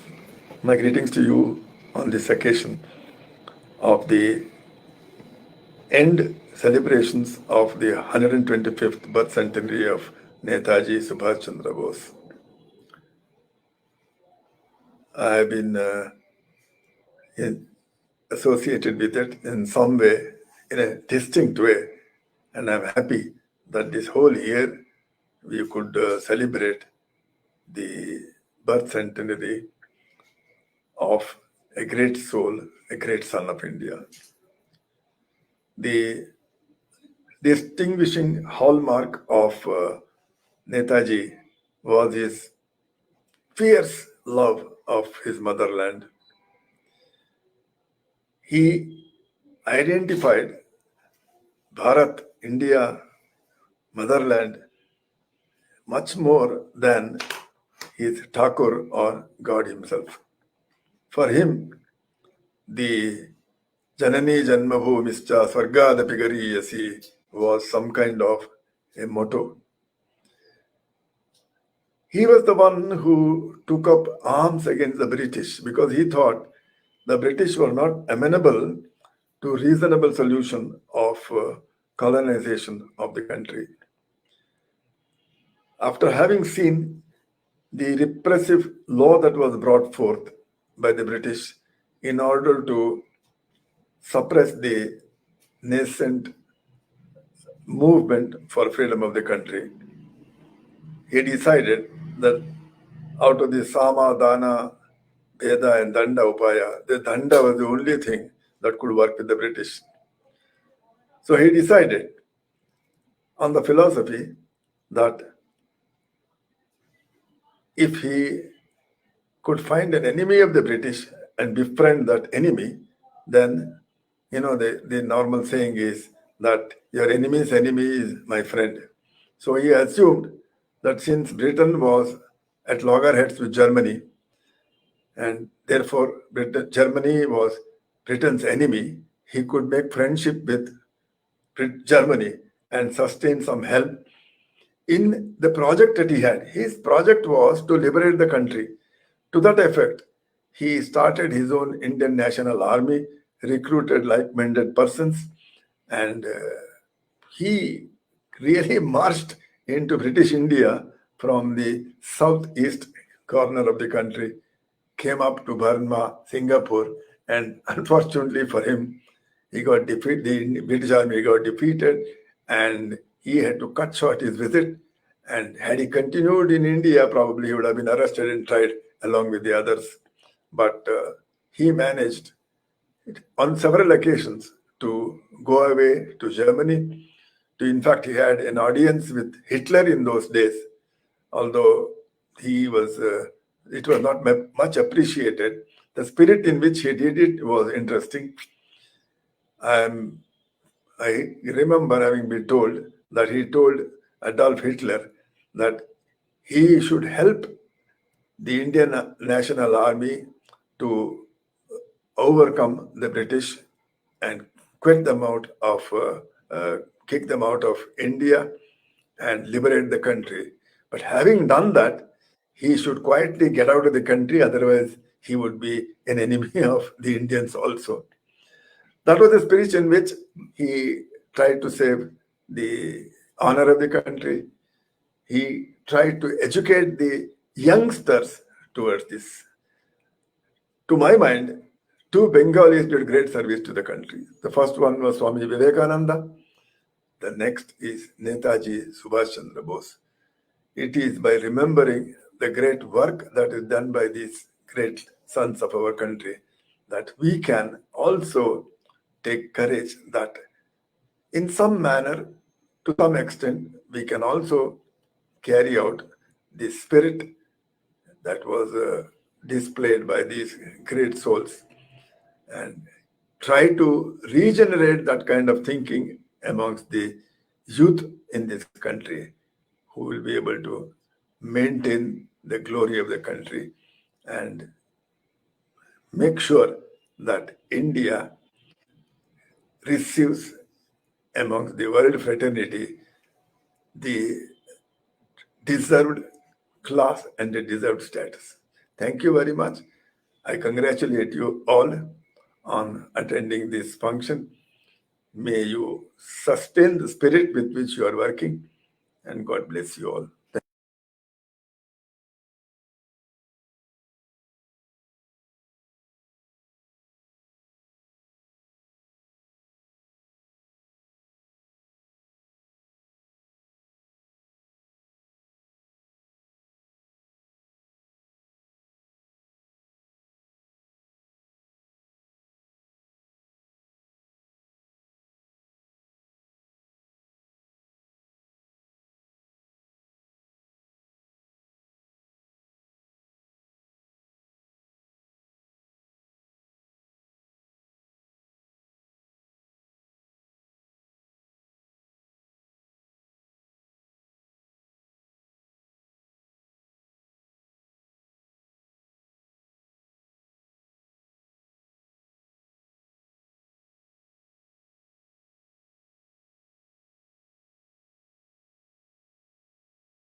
শৃঙ্খলে বাজে পরাধীনতা অরুন্ধতি অত্যাচারের মুখ দেখি লিপি অগ্নিযুগের অগণিত সেই রক্ত ঘরে ফাঁসির দড়ি দোল দিয়ে যায় হৃদয় জুড়ে অগ্নিযুগের অগণিত সেই রক্ত ফাঁসির দড়ি দোল দিয়ে যায় হৃদয় জুড়ে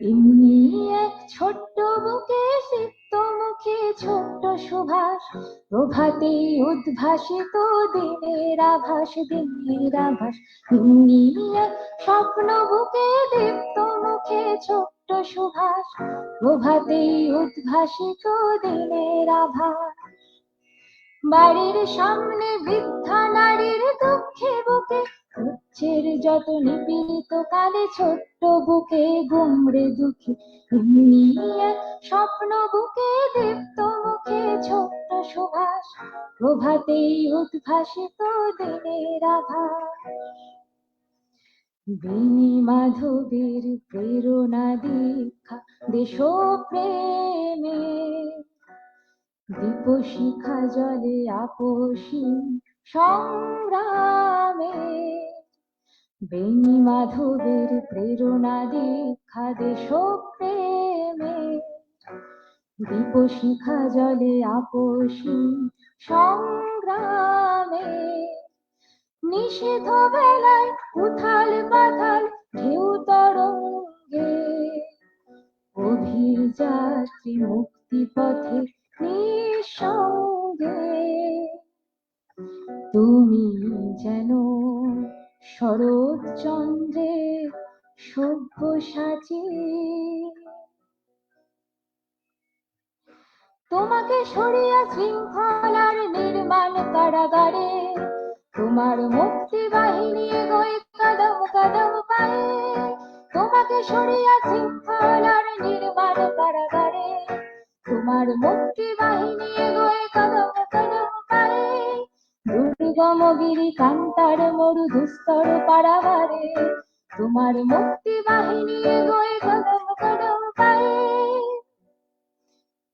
আজও পোড়ায় স্বাধীন দেশে তোমায় প্রয়োজন নতুন সমাজ গড়ার লক্ষ্যে বিপ্লব আবাহন সেই হবে তোমার শ্রেষ্ঠ স্মরণ করতারি আয়োজন করতারি আয়োজন করতারি আয়োজন করতারি আয়োজন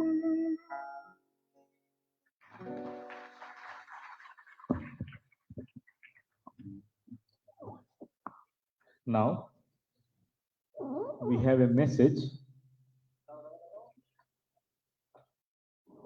We have a message from Professor Irfan Habib, who you know very well. He was a former professor of history at Aligarh Muslim University.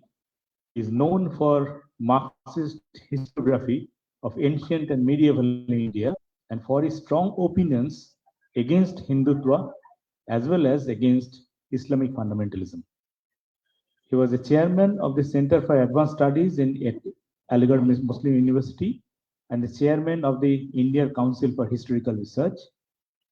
He was a general editor of a well-known 36-volume series, A People's History of India.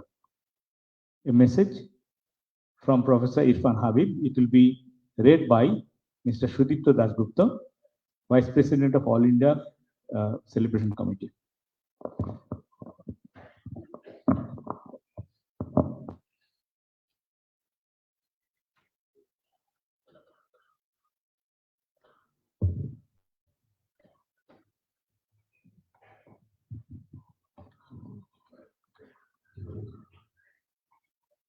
A message from Professor Irfan Habib. In memoriam, Subhash Bose and communal amity. There are so many reasons why we should celebrate the memory of Subhash Chandra Bose as a great heroic son of India. The Indian National Army that he rebuilt when he was able to reach Southeast Asia in the summer of 1943 provided a model of how communal amity could be prescribed and furthered.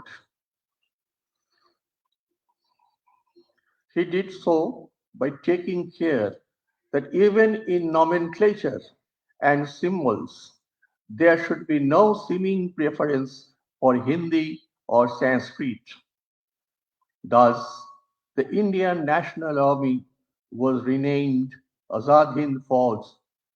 All the works derived from Urdu and the slogan Jai Hind was framed, combining Sanskrit Hindi Jai with Arabic Urdu name of India Hind. The anthem he chose for the INA was a famous Urdu poet Iqbal's poem in praise of India. Sare jahan se acha Hindustan hamara.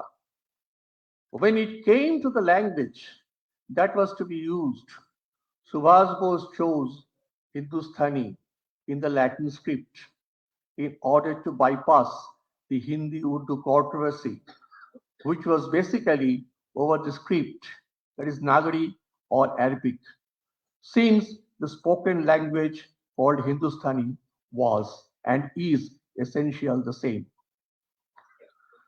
Amidst the ranks of the high staff of INA, he had Shah Nawaz Khan as practically his second in command and had by his side Muslim Personnel Secretary. That trust was invariably loyally repaid. Subhash Bose thus, by his own careful commitment to communal amity, showed how secularism can be preserved in practice. No one is entitled to celebrate his memory who forgets or ignores this vital message that he has left behind for us. Thank you. Are you ready with that? Now we'll have the message from Admiral L. Ramdas, which could not see at the time. You can play it now. Switch off, please. He was a former Chief of Naval Staff, Indian Navy.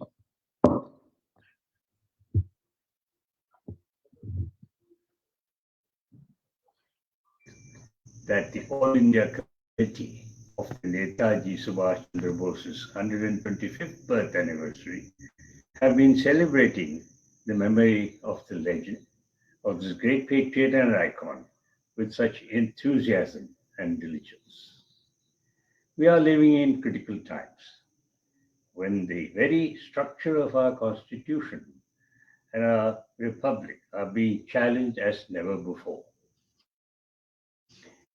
It is at these times that the important to recall the relentless and undaunted struggle waged by men like Netaji, who displayed such courage and resolve to free our country from colonial rule. Unfortunately, I am unable to join the concluding ceremony at the month-long celebrations to commemorate the 126th birth anniversary of the great man on January 23rd. But I'm happy to see the illustrious names among the list of speakers. Each one will no doubt recall important features of Netaji's contribution to our struggle for Azadi. I would particularly like to stress that Netaji stood for and embodied the spirit of diversity, respect for all faiths and communities, and secularism. He was unambiguous in his vision that a free India had to be one based on communal harmony and secular values. And it is important to make sure that this message is shared widely, especially to our youth across the country. As a former serviceman, it is with pride and honor that I salute the memory of Netaji Subhash Chandra Bose. Jai Hind.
Participate in this.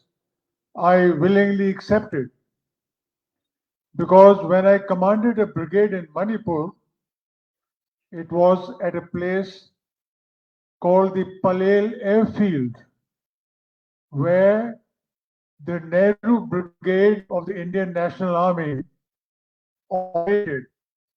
And I had chance to traverse that very, very difficult and inhospitable terrain where the Indian National Army fought the war with the Japanese, and a section of the INA infiltrated into the Palel airfield and destroyed 8 British Japanese aircraft on the ground.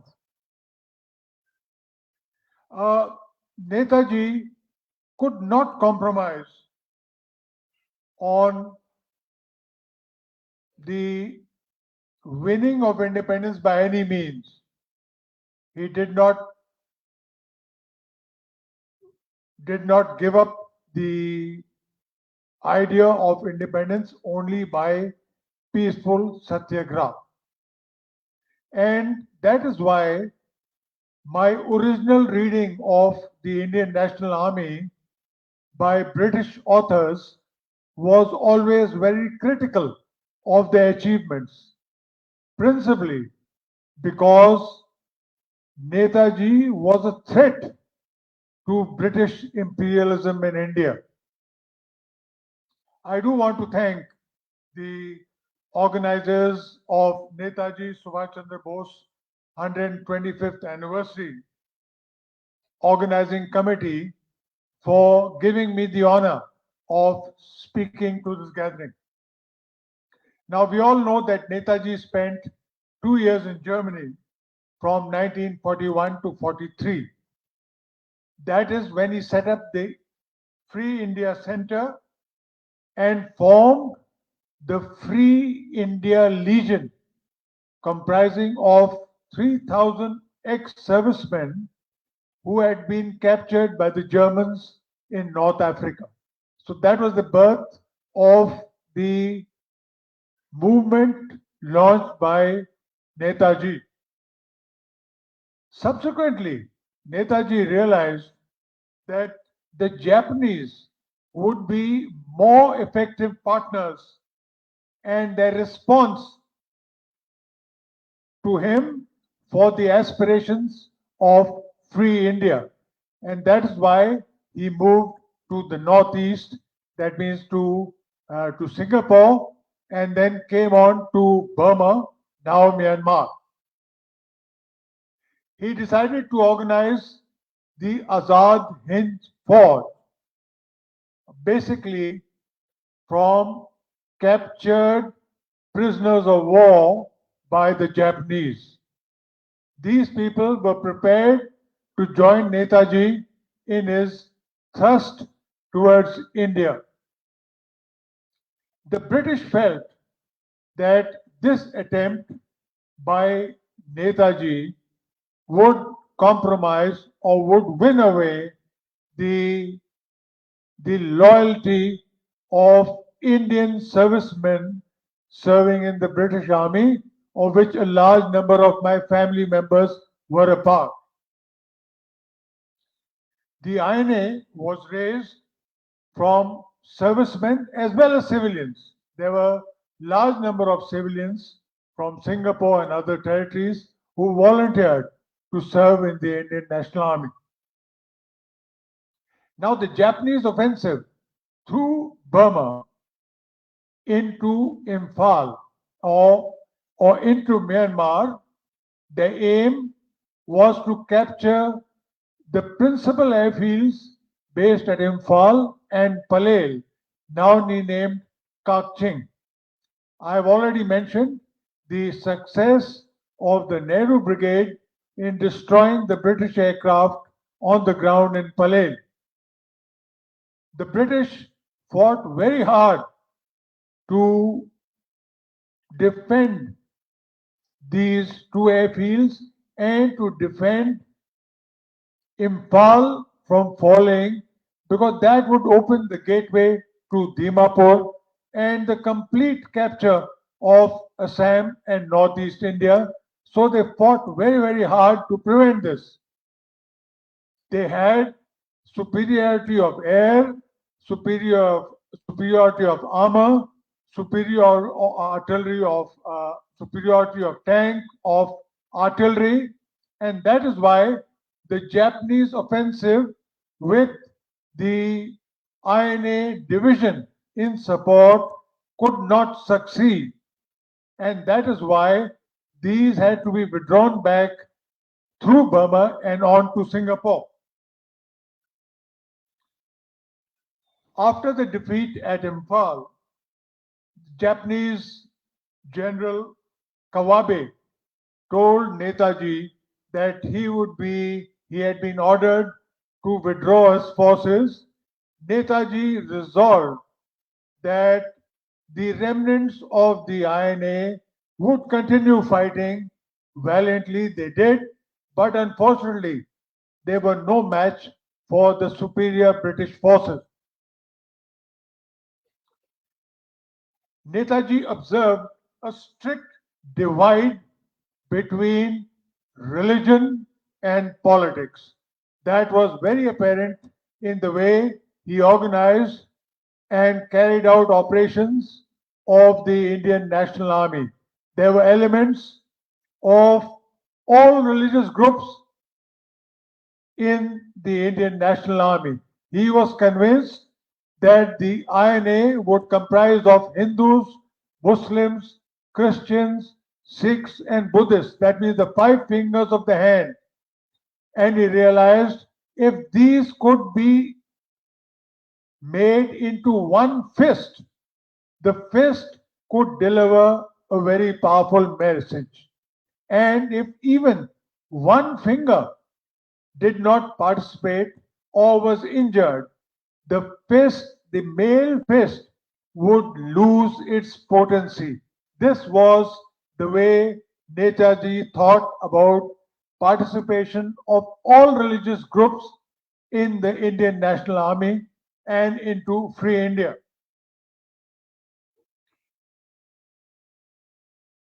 Netaji also adopted the springing tiger as the symbol worn by the INA.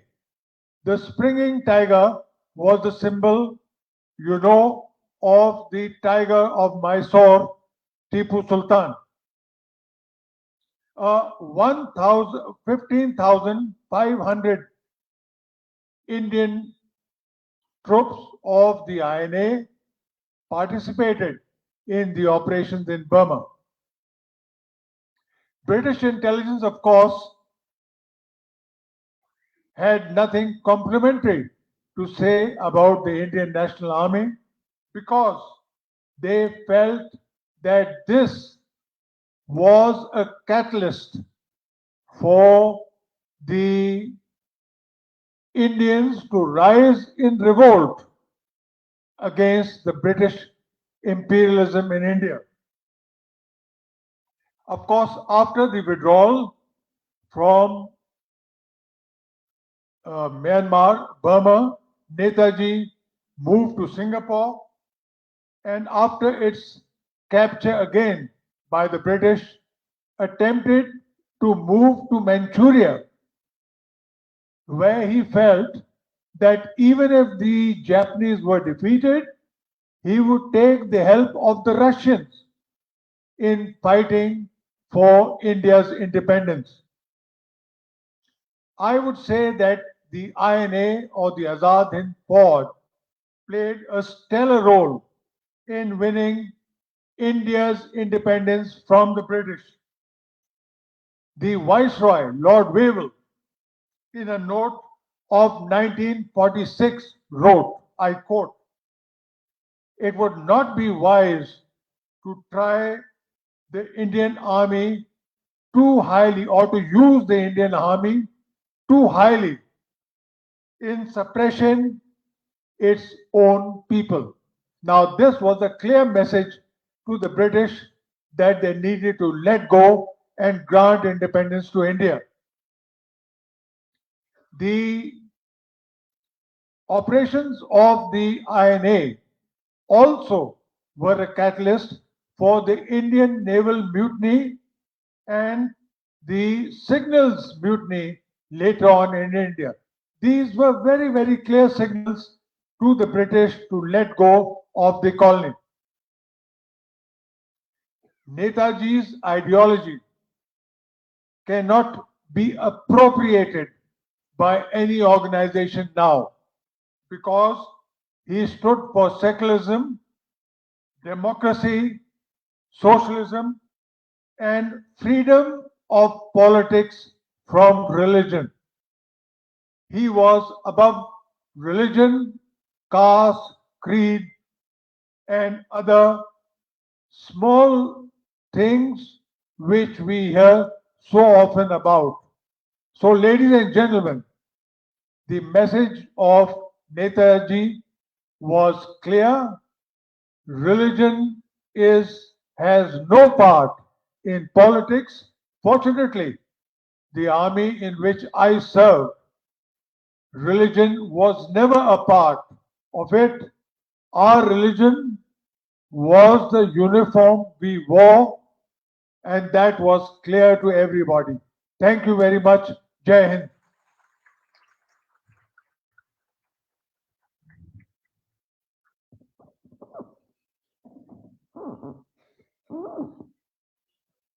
Now there will be a group song by the Shurashangi group affiliated to Progressive Cultural Association of India.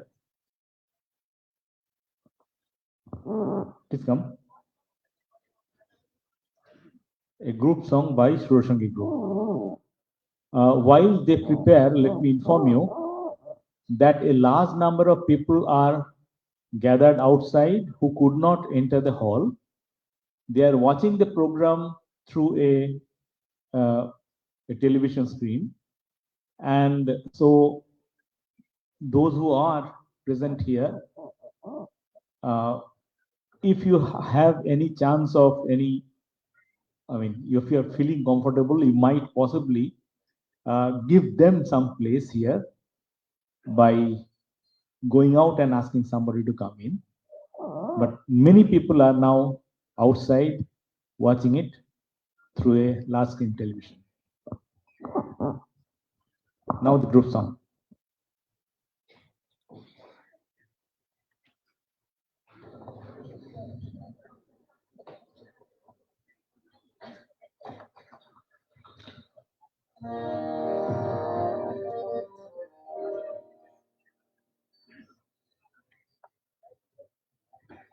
No.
कदम कदम कदम कदम कदम कदम कदम कदम बढ़े चलो वो पैदलो बढ़े चलो हिला जहां हिला गगन उठा सहे उठा कदम बढ़े चलो वो पैदलो बढ़े चलो जिंदगी में अब मौत से है डर क्या सामने शेर हिंद नेताजी आवाज दिया हो जिंदगी में अब मौत से है डर क्या सामने शेर हिंद नेताजी आवाज दिया कदम कदम कदम कदम कदम कदम कदम कदम बढ़े चलो वो पैदलो बढ़े चलो हिला जहां हिला गगन हटा सहम उठा कदम बढ़े चलो वो पैदलो बढ़े चलो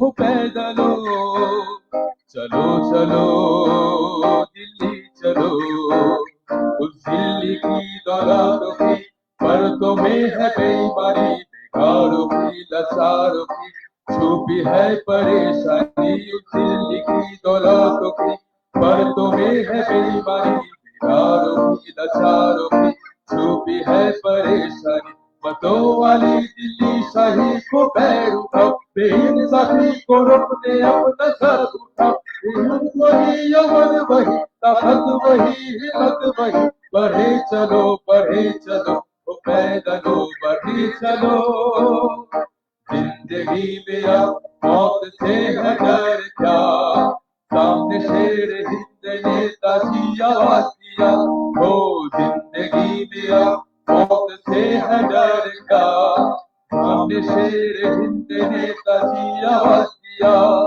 कदम कदम कदम कदम कदम कदम कदम कदम बढ़े चलो वो पैदलो बढ़े चलो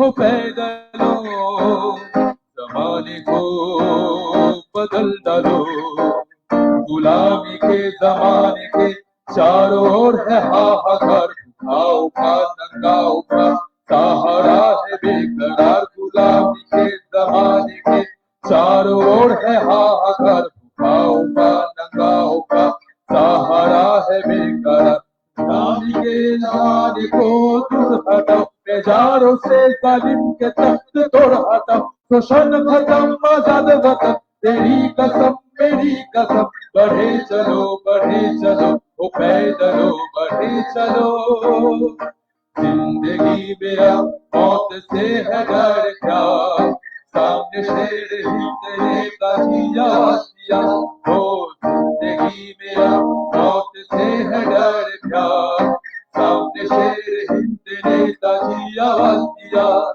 कदम कदम कदम कदम कदम कदम कदम कदम बढ़े चलो वो पैदलो बढ़े चलो हिला जहां हिला गगन हटा सहम उठा कदम बढ़े चलो वो पैदलो बढ़े चलो वो पैदलो बढ़े चलो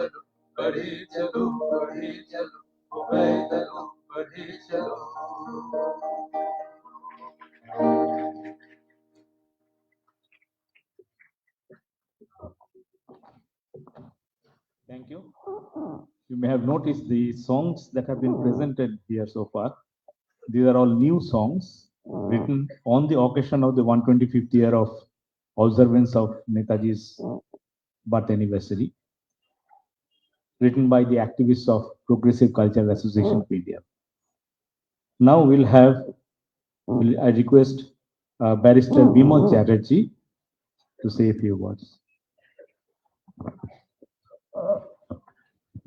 Barrister Bimal Chatterjee was a former Advocate General of West Bengal. During his chairmanship of the Bar Council, West Bengal, he played an important role in its reformation. He is also a social activist and especially interested in matters related to education. Barrister Bimal Chatterjee.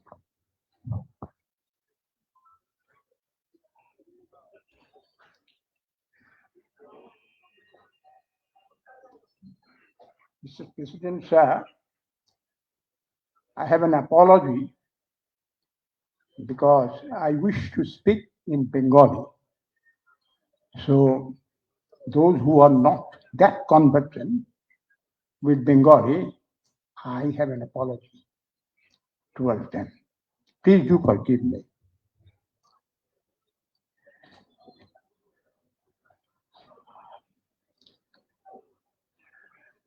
Netaji Subhash Chandra Bose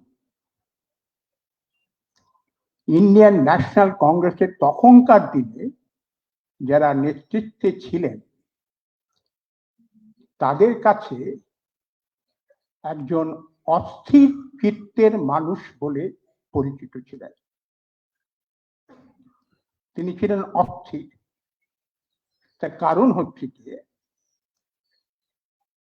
Netaji মনে করতেন যে British Bharat মাটিতে এক মুহূর্তেও থাকবার উচিত নেই, তাকে পারি তো আমি কালকেই তাড়াবো।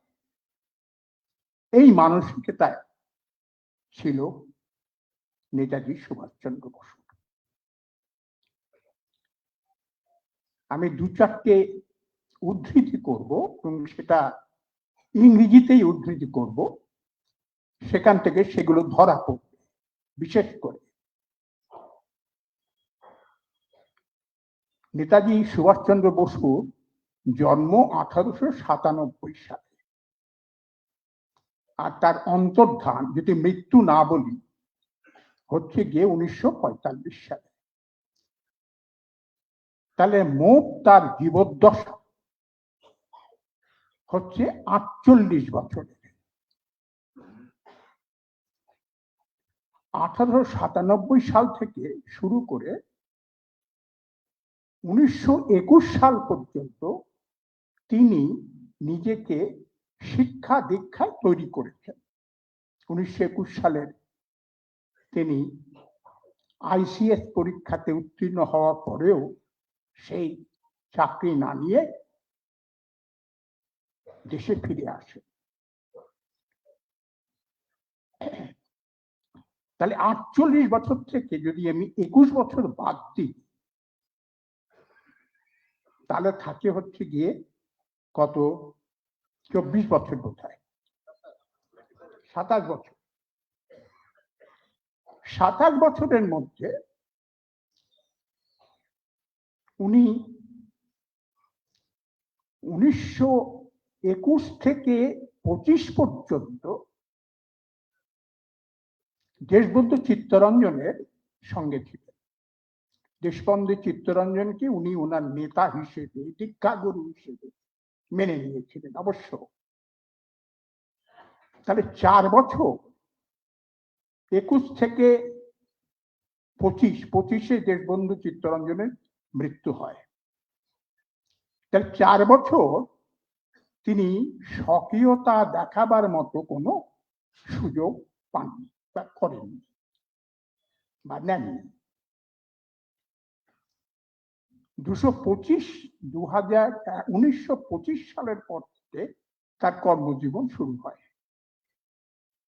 আমি কর্মজীবন বলতে আমি বলবো রাজনৈতিক কর্মজীবন, ওই উদ্দেশ্যে যে আমি ব্রিটিশদের ভারতবর্ষে এক মুহূর্ত থাকতে দেব না। তার মধ্যে 7 বছর বিভিন্ন ভাবে বিভিন্ন সময়েতে কখনো 2 মাস কখনো 3 মাস এইভাবে কোনো সময় বছর খানে এই করে 11 বার উনি জেলের ভেতরে ছিলেন। যে সময় তিনি দুটো বই লেখেন, একটি হচ্ছে ইন্ডিয়ান স্ট্রাগল আর একটা হচ্ছে ইন্ডিয়ান পিলগ্রিম। বই দুটো অত্যন্ত মূল্যবান বই, আমরা অনেকেই হয়তো সেই বই পড়ি। তাহলে 7 বছরও বাদ চলে গেল সক্রিয় রাজনৈতিক কর্মজীবন থেকে। তারপরে 1933 থেকে 1937 পর্যন্ত তিনি 4 বছর প্রায় 4 বছর ইউরোপে ছিলেন। ব্রিটিশ সরকার তার স্বার্থ উদ্ধার করার জন্য তথাকথিতভাবে তাকে বিদেশে পাঠিয়ে দেয়। তারপরে 1938 সালে উনি হন ইন্ডিয়ান ন্যাশনাল কংগ্রেসের প্রেসিডেন্ট।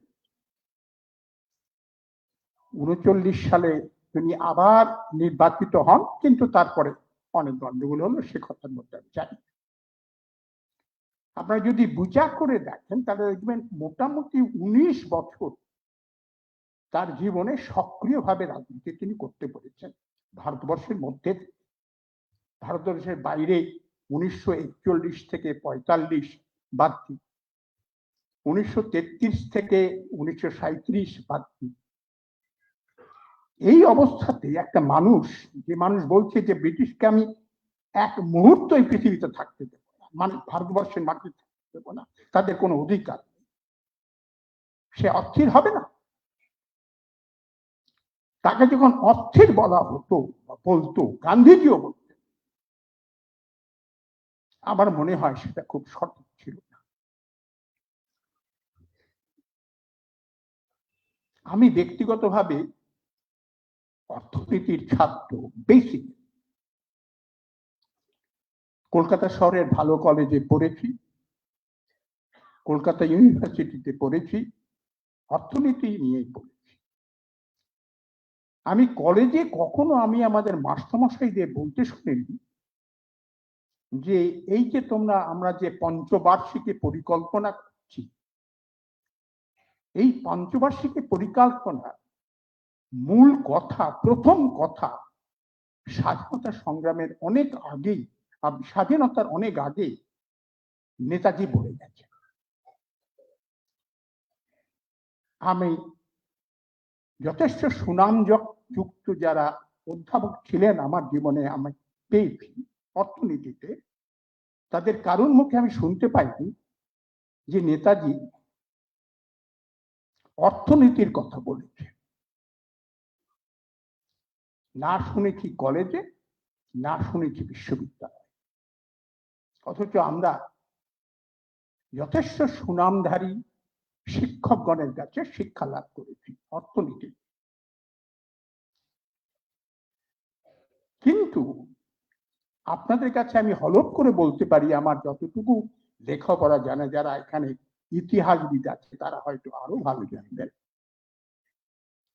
1938 সালের ফেব্রুয়ারি মাসে 9ই ফেব্রুয়ারি যখন ওনার ইনস্টলেশন হলো, যে প্রেসিডেন্ট হলেন ইন্ডিয়ান ন্যাশনাল কংগ্রেসের, প্রথম বক্তৃতাতে তিনি বিধৃত করলেন। কি বিধৃত করলেন?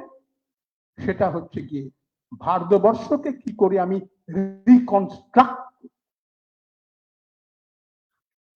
দরিদ্র ভারতবাসী, হতভাগ্যবাদ ভারতবাসী দেশ, তাকে আমি কি করে রিকনস্ট্রাক্ট করব। এই রিকনস্ট্রাকশনের আইডিয়া ইন্ডিয়ান ন্যাশনাল কংগ্রেসের কোন নেতার মধ্যে, তাদের একমাত্র লক্ষ্য ছিল স্বাধীন করব, স্বাধীন করব, স্বাধীন করব, স্বাধীনতা সংগ্রাম করব, ব্রিটিশদের তাড়াবো। কিন্তু ব্রিটিশদের তাড়ানোর পরে ভারতবর্ষকে নিজের মতো কি করে আমরা গঠন করব, ভারতবর্ষকে অর্থনৈতিক স্বাধীনতা দেব, এ কথা কোনো সময় ইন্ডিয়ান ন্যাশনাল কংগ্রেসের কোন প্রেসিডেন্ট সোচ্চার নয়। মহাত্মা গান্ধী, যিনি একচ্ছত্র আধিপত্য করতেন ইন্ডিয়ান ন্যাশনাল কংগ্রেসের উপরে, তিনি শুধু বলতেন cottage industry, small scale industry, আমি তাতেই বিশ্বাসী। ভারতবর্ষের অন্তরাত্মা তার মধ্যেই লুকিয়ে আছে। এই হচ্ছে গিয়ে ছিল মহাত্মা গান্ধীর অর্থনৈতিক চিন্তাধারা। মূলত 1938 সালে প্রথম যখন তিনি সভাপতির ভাষণ দিলেন নেতাজি সুভাষচন্দ্র বসু, তিনি বললেন আমাদের পুনর্গঠন করতে হবে, পুনর্গঠন করতে গেলে পরে কি কি করতে হবে সে কথাও, তার দূরদর্শিতার কথা আমাদের ভাবতে হবে। যে কথা ইন্ডিয়ান ন্যাশনাল কংগ্রেসের কোন নেতা কোনদিন, এমনকি পণ্ডিত জওহরলাল নেহরু পর্যন্ত কোনদিন সেভাবে বলেন। আমি কাউকে দোষারোপ করছি না, আমি একজনের দূরদর্শিতার কথা ভাবছি। পণ্ডিত জওহরলাল নেহরু, ইন্দিরা গান্ধী, বল্লভভাই প্যাটেল, রাজেন্দ্র প্রসাদ, আরো কতজন ছিলেন সেখানে, কিন্তু কখনো তারা ভারতবর্ষ কি করে রিকনস্ট্রাক্ট করা যাবে সে কথা ভাবেননি, সে কথার কোনো দিকদর্শন আমাদের সামনে পৌঁছে দেয়নি। তখন একমাত্র নেতাজি সুভাষচন্দ্র বসু ছাড়া। আমি সেই যে কি কি কথা বলেছিলেন, কিভাবে তিনি রিকনস্ট্রাক্ট করতে চান, সে কথাগুলো আপনাদের কাছে সংক্ষেপে তুলে ধরবার চেষ্টা করব। তিনি প্রথমে বললেন যে আমাদের দেশকে ইউনাইটেড করতে হবে। একেবারে প্রথম কথা হচ্ছে গিয়ে এই যে বিভিন্নতা আছে, রাজ্যে রাজ্যে বিভিন্নতা, মানুষে মানুষে বিভিন্নতা, ধর্মে ধর্মে বিভিন্নতা, এ থাকলে চলবে না, রিকনস্ট্রাকশন হবে না। আমাদের ইউনাইটেড হতে হবে, আমাদের ইউনিটির দরকার আছে। তিনি বললেন ধর্মেতে কোনো বিবাদ চলবে না। আমার পূর্ববর্তী বক্তা সুন্দর করে বললেন একটা কথা, যে রাজনীতি আর ধর্ম আলাদা। পলিটিক্স এন্ড রিলিজিয়ন এর মধ্যে কোনো সমঝোতা নেই, সম্পূর্ণ মিসম্যাচ। এই কথা নেতাজি প্রথমে বললেন। উনি বললেন আমাদের সংখ্যালঘু মানুষদের কথা ভাবতে হবে। সংখ্যা গুরু মানুষ যায়, তারা কেবলমাত্র সংখ্যালঘুদের এক্সপ্লয়েট করে যায় বা এক্সপ্লয়েট করবার ধান্দা করে। তিনি বললেন কখনো সম্ভব। এইভাবে আস্তে আস্তে 4-5টা কথা বললেন, যে কথাবার্তা তিনি আরো বললেন ফান্ডামেন্টাল রাইটস এর কথা। ভারতবর্ষের মানুষের মৌলিক অধিকার থাকতে হবে, যে মৌলিক অধিকারের কথা আজকে সংবিধান অনুসারে আমরা বলি, 3য় পরিচ্ছেদে লেখা আছে 14, 15, 16, 17 আর্টিকেলে। এই যে মৌলিক স্বাধীনতার কথা, এই মৌলিক স্বাধীনতা করার কথা রিকনস্ট্রাকশনের মধ্যেই, যে ভারতবর্ষকে এছাড়া রিকনস্ট্রাক্ট করা যাবে না। আপনাদের অনেকের হয়তো মনে থাকবে রবীন্দ্রনাথের সঙ্গে গান্ধীজির একটা পার্থক্য ছিল, নীতিগত পার্থক্য। গান্ধীজি বলেছিলেন যে আমরা ধীর গতিতে আমরা যাব, স্বাধীনতা অর্জন করব। রবীন্দ্রনাথ বলেছিলেন স্বাধীনতা তো মশাই আপনি অর্জন করবেন, কিন্তু গরিবের মুখে খাবার তুলে দেবেন কি? স্বাধীনতা অর্জনে কি শেষ কথা? এই হচ্ছে গিয়ে রবীন্দ্রনাথ ঠাকুরের তিনটা শক্তি, আর এদিকে মহাত্মা গান্ধীর সেই রবীন্দ্রনাথ ঠাকুরের চিন্তা শক্তি আমি বিকিরণ দেখতে পাচ্ছি নেতাজি সুভাষচন্দ্র বসুর মধ্যে। তিনি বলছেন স্বাধীনতাই প্রথম কথা নয়, স্বাধীনতা নিশ্চয়ই অবশ্যই আমাদের দরকার এবং আমরা অর্জন করব, এবং ব্রিটিশকে আমরা মুহূর্ত খানেক এখানে থাকতে দেব না। কিন্তু তার মানে এই নয় যে আমরা এখন থেকে ভারতবর্ষকে রিকনস্ট্রাক্ট করার জন্য যে সমস্ত কাজ করা দরকার সেগুলো আমরা করব। উনি ল্যান্ড রিফর্মস এর কথা বললেন, জমিদারের প্রথা তুলে দিতে হবে এই কথা বললেন। উনি বললেন আমাদের পরিকল্পনা কমিশন তৈরি করতে হবে, প্ল্যানিং কমিশন তৈরি করতে হবে। তিনি একটা প্ল্যানিং কমিটি তৈরি করলেন। কমিটি তৈরি করলে ওর যে বন্ধু জওহরলাল নেহরুকে তার শীর্ষে বসিয়ে দিলেন। কাজ হলো কি কাজ হলো না সেটা খবর।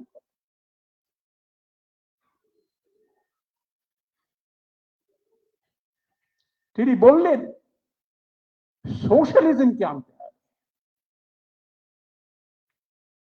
প্রোডাকশনে সোশ্যালিজম আনতে হবে, ডিস্ট্রিবিউশনে সোশ্যালিজম।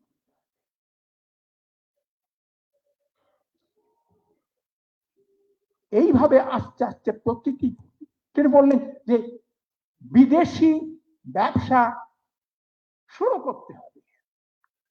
কোথায় কোথায় আমরা বিদেশ থেকে অর্থ নিয়ে আসতে পারি নিজের দেশকে উন্নত করার জন্য সেটা করতে হবে। শুধু বিদেশি মুদ্রা আনবো তাই নয়, দেশের মধ্যে যে মুদ্রা আছে সেখানে যেখানে আছে সেগুলো আমরা সংগ্রহ করব।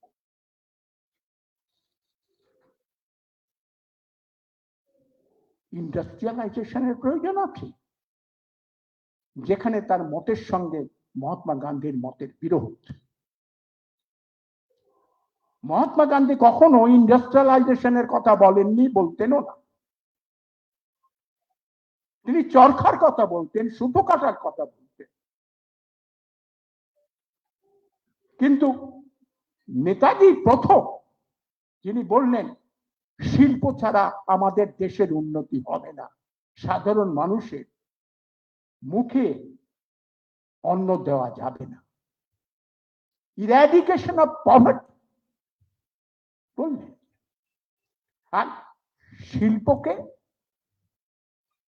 কৃষিকে আরো আরো আরো উন্নত করতে হবে।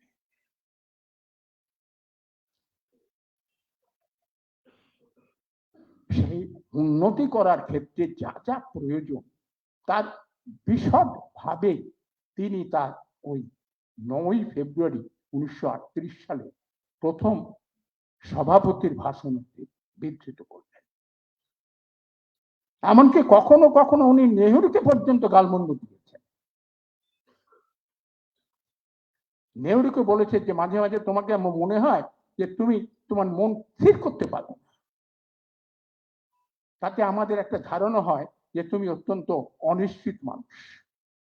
27 পাতার চিঠি লিখেছিলেন নেহরুকে অভিযোগ করে।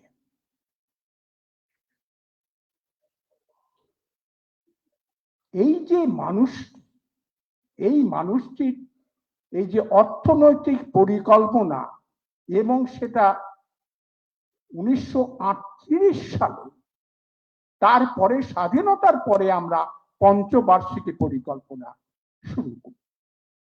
আর আমাদের যারা মাস্টারমশাই, কিছু মনে করবেন না, আমি তাদের কাছে অত্যন্ত কৃতজ্ঞ, তারা অত্যন্ত ভালো মাস্টারমশাই ছিলেন।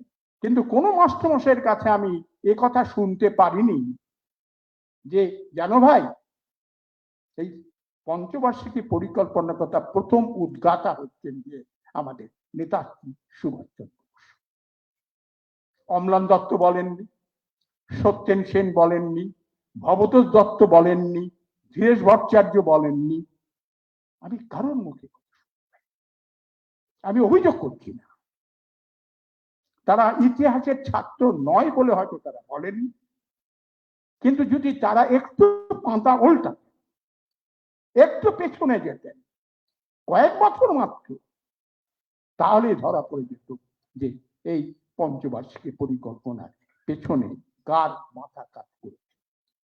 1925 সালে যখন Netaji Subhashchandra Basu chief executive officer হলেন কলকাতা মিউনিসিপ্যালিটি, তিনি বিনামূল্যে দুগ্ধ বিতরণের কাজ করলেন। প্রথম দুস্থ শিশুদের বিনা পয়সায় দুধ দিতে হবে কলকাতা মিউনিসিপ্যাল কর্পোরেশন। তিনি আরো কি বললেন যে কলকাতার রাস্তাঘাট জল দিয়ে পরিষ্কার করতে হবে প্রকৃতি। তার আগ পর্যন্ত এই ধরনের চিন্তাধারা কারোর মধ্যে ছিল।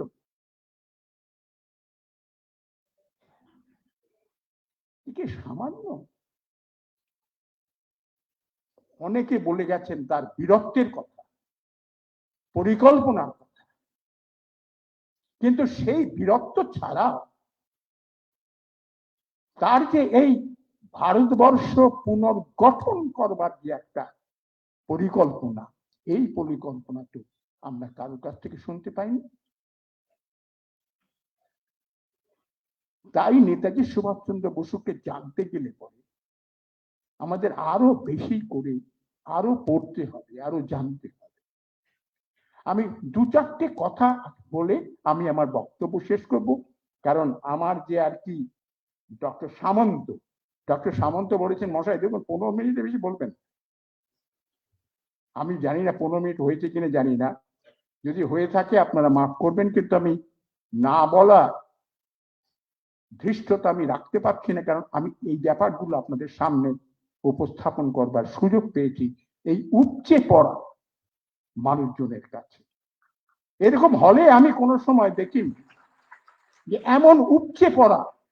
এবং এইমাত্র আমাদের সভাপতি বললেন যে শুধুমাত্র যেই হলের মধ্যে মানুষ নয়, হলের বাইরে পর্যন্ত মানুষ উদ্গ্রীব হয়ে শুনবার জন্য দাঁড়িয়ে যাচ্ছে। এই সুযোগ আমি ছাড়বো কখনোই। শেষ কথা বলবার আগে আমি বলছি দু একটা কোটেশন আপনাদের আমি শোনাই যে কেন আমি নেতাজি ভক্ত। 1921 সালে যখন ফিরলেন শরৎ বসুকে লিখছেন, My greatest objection to joining the services was based on the fact that I would have to sign the covenant and thereby own allegiance of a foreign bureaucracy, which I feel rightly or wrongly has no moral right to be there. চিঠিটা লিখছেন 22 April 1941 সালে মেজদা হচ্ছে গিয়ে শরৎচন্দ্র বোস।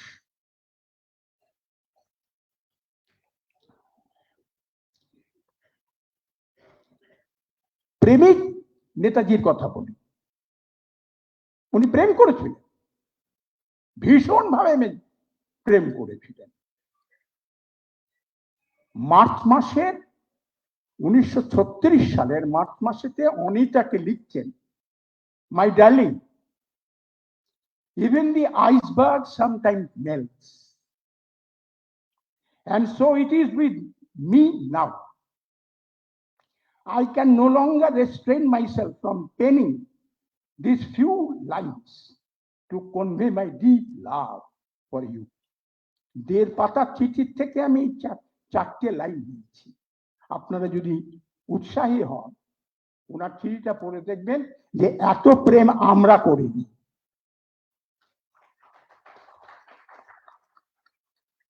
কতদিন ছিলেন অনিতার সঙ্গে সুভাষচন্দ্রের, কতটুকু সম্পর্ক ছিল, কত দিনের সম্পর্ক?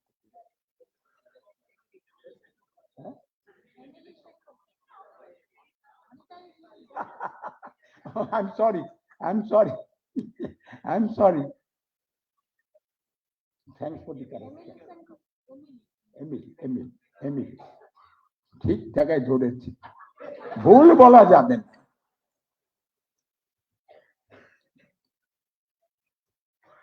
নেহরুকে লিখছেন 27 পাতার চিঠি, তার মধ্যে 4টে লাইন আপনাদের পড়ে শোনাচ্ছি।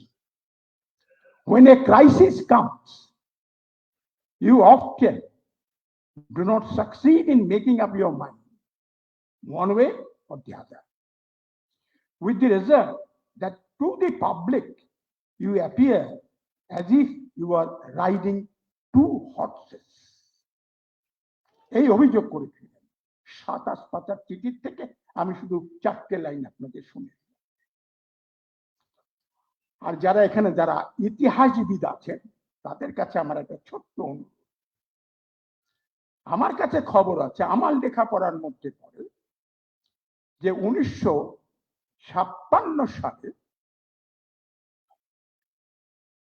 জাস্টিস পিবি চক্রবর্তী, ফণী ভূষণ চক্রবর্তী কলকাতার হাইকোর্টের চিফ জাস্টিস ছিলেন। পরবর্তীকালে কিছু সময়ের জন্য উনি রাজ্যপাল হয়েছিলেন।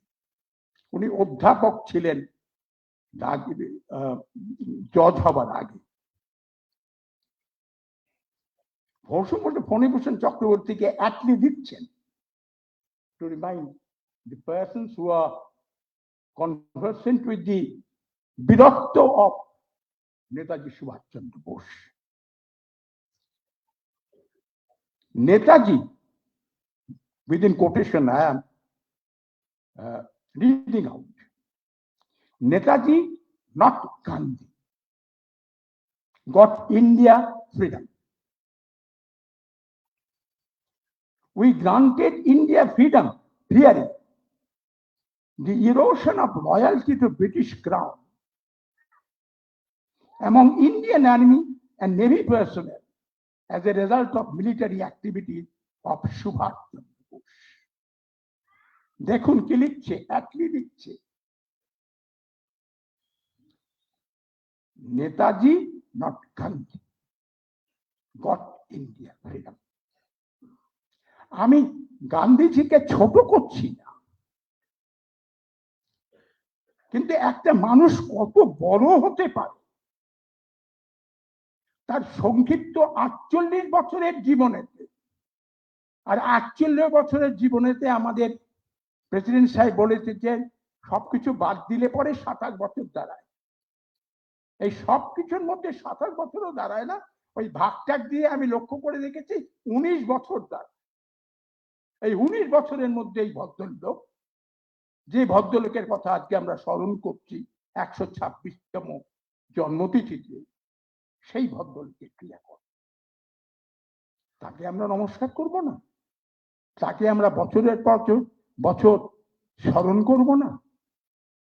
তার উদাহরণ আমাদের সামনে আমরা রাখবো না? এই হচ্ছে নেতাজি সুভাষচন্দ্র বসু। তাকে আমি প্রণাম জানাই এবং আমি বলবো আমাদের যে পরের প্রজন্ম, তাদের কাছে যারা ইতিহাসবিদ, তারা যেন আরো ভালো করে অত্যন্ত ফেয়ারলি, আমি বলছি ফেয়ারলি, কিছু কিছু জায়গাতে কেউ নেতাজি সুভাষচন্দ্রকে বড় করবার চেষ্টা করেছে, আবার কেউ নেতাজিকে ছোট করবার চেষ্টা করেছে। সেটা না করে প্রকৃত মূল্যায়ন করবার প্রয়োজন আজকে আছে এবং পরের প্রজন্ম সেটা করুক, এরই আমার প্রত্যাশা রইল আপনাদের সকলের কাছে। ধন্যবাদ। Thank you very much. Thank you very much, Barrister Bimal Chatterjee. Now I request Professor Ram Punyani to say a few words. You probably have heard him speaking on various occasions, as he is a very prominent opponent of the Hindu fundamentalism. He is the president of the Center for Study of Science and Secularism. He was actually trained as a doctor, and he served both as a doctor and then a professor in the Department of Biomedical Engineering at IIT Mumbai for 27 years. And since then, he has been very active in promotion of secularism and in opposing fundamentalism. Professor Ram Punyani. Thank you very much. अध्यक्ष महोदय, मंच पर बैठे dignitaries और प्रिय मित्रों, पहले तो मैं पूछ लूं, मैं हिंदी हिंदुस्तानी में बोलूंगा, चलेगा? Thank you very much.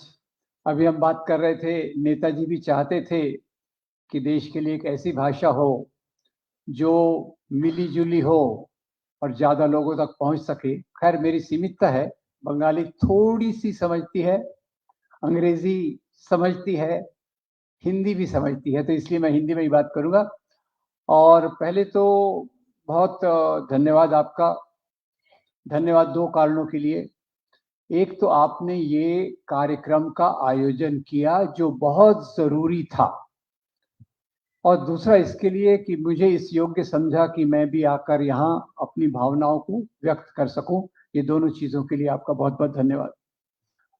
अब जब हम आज नेताजी की जयंती मना रहे हैं, मेरे ख्याल से और भी कई संगठन हैं जो ये जयंती मना रहे हैं कलकत्ता में ही। आशा है आप इशारा समझ गए होंगे।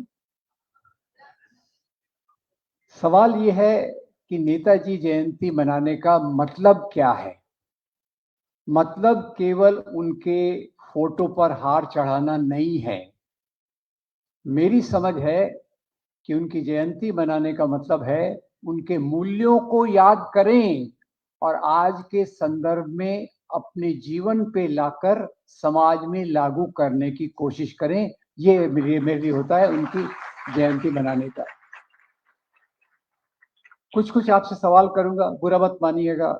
जैसे बताया कि मैं प्रोफेसर था, अब प्रोफेसर लोगों की तो आदत ही होती है पूछते रहने का, पर ठीक ठाक पूछूंगा, कुछ बड़ा सवाल नहीं पूछूंगा।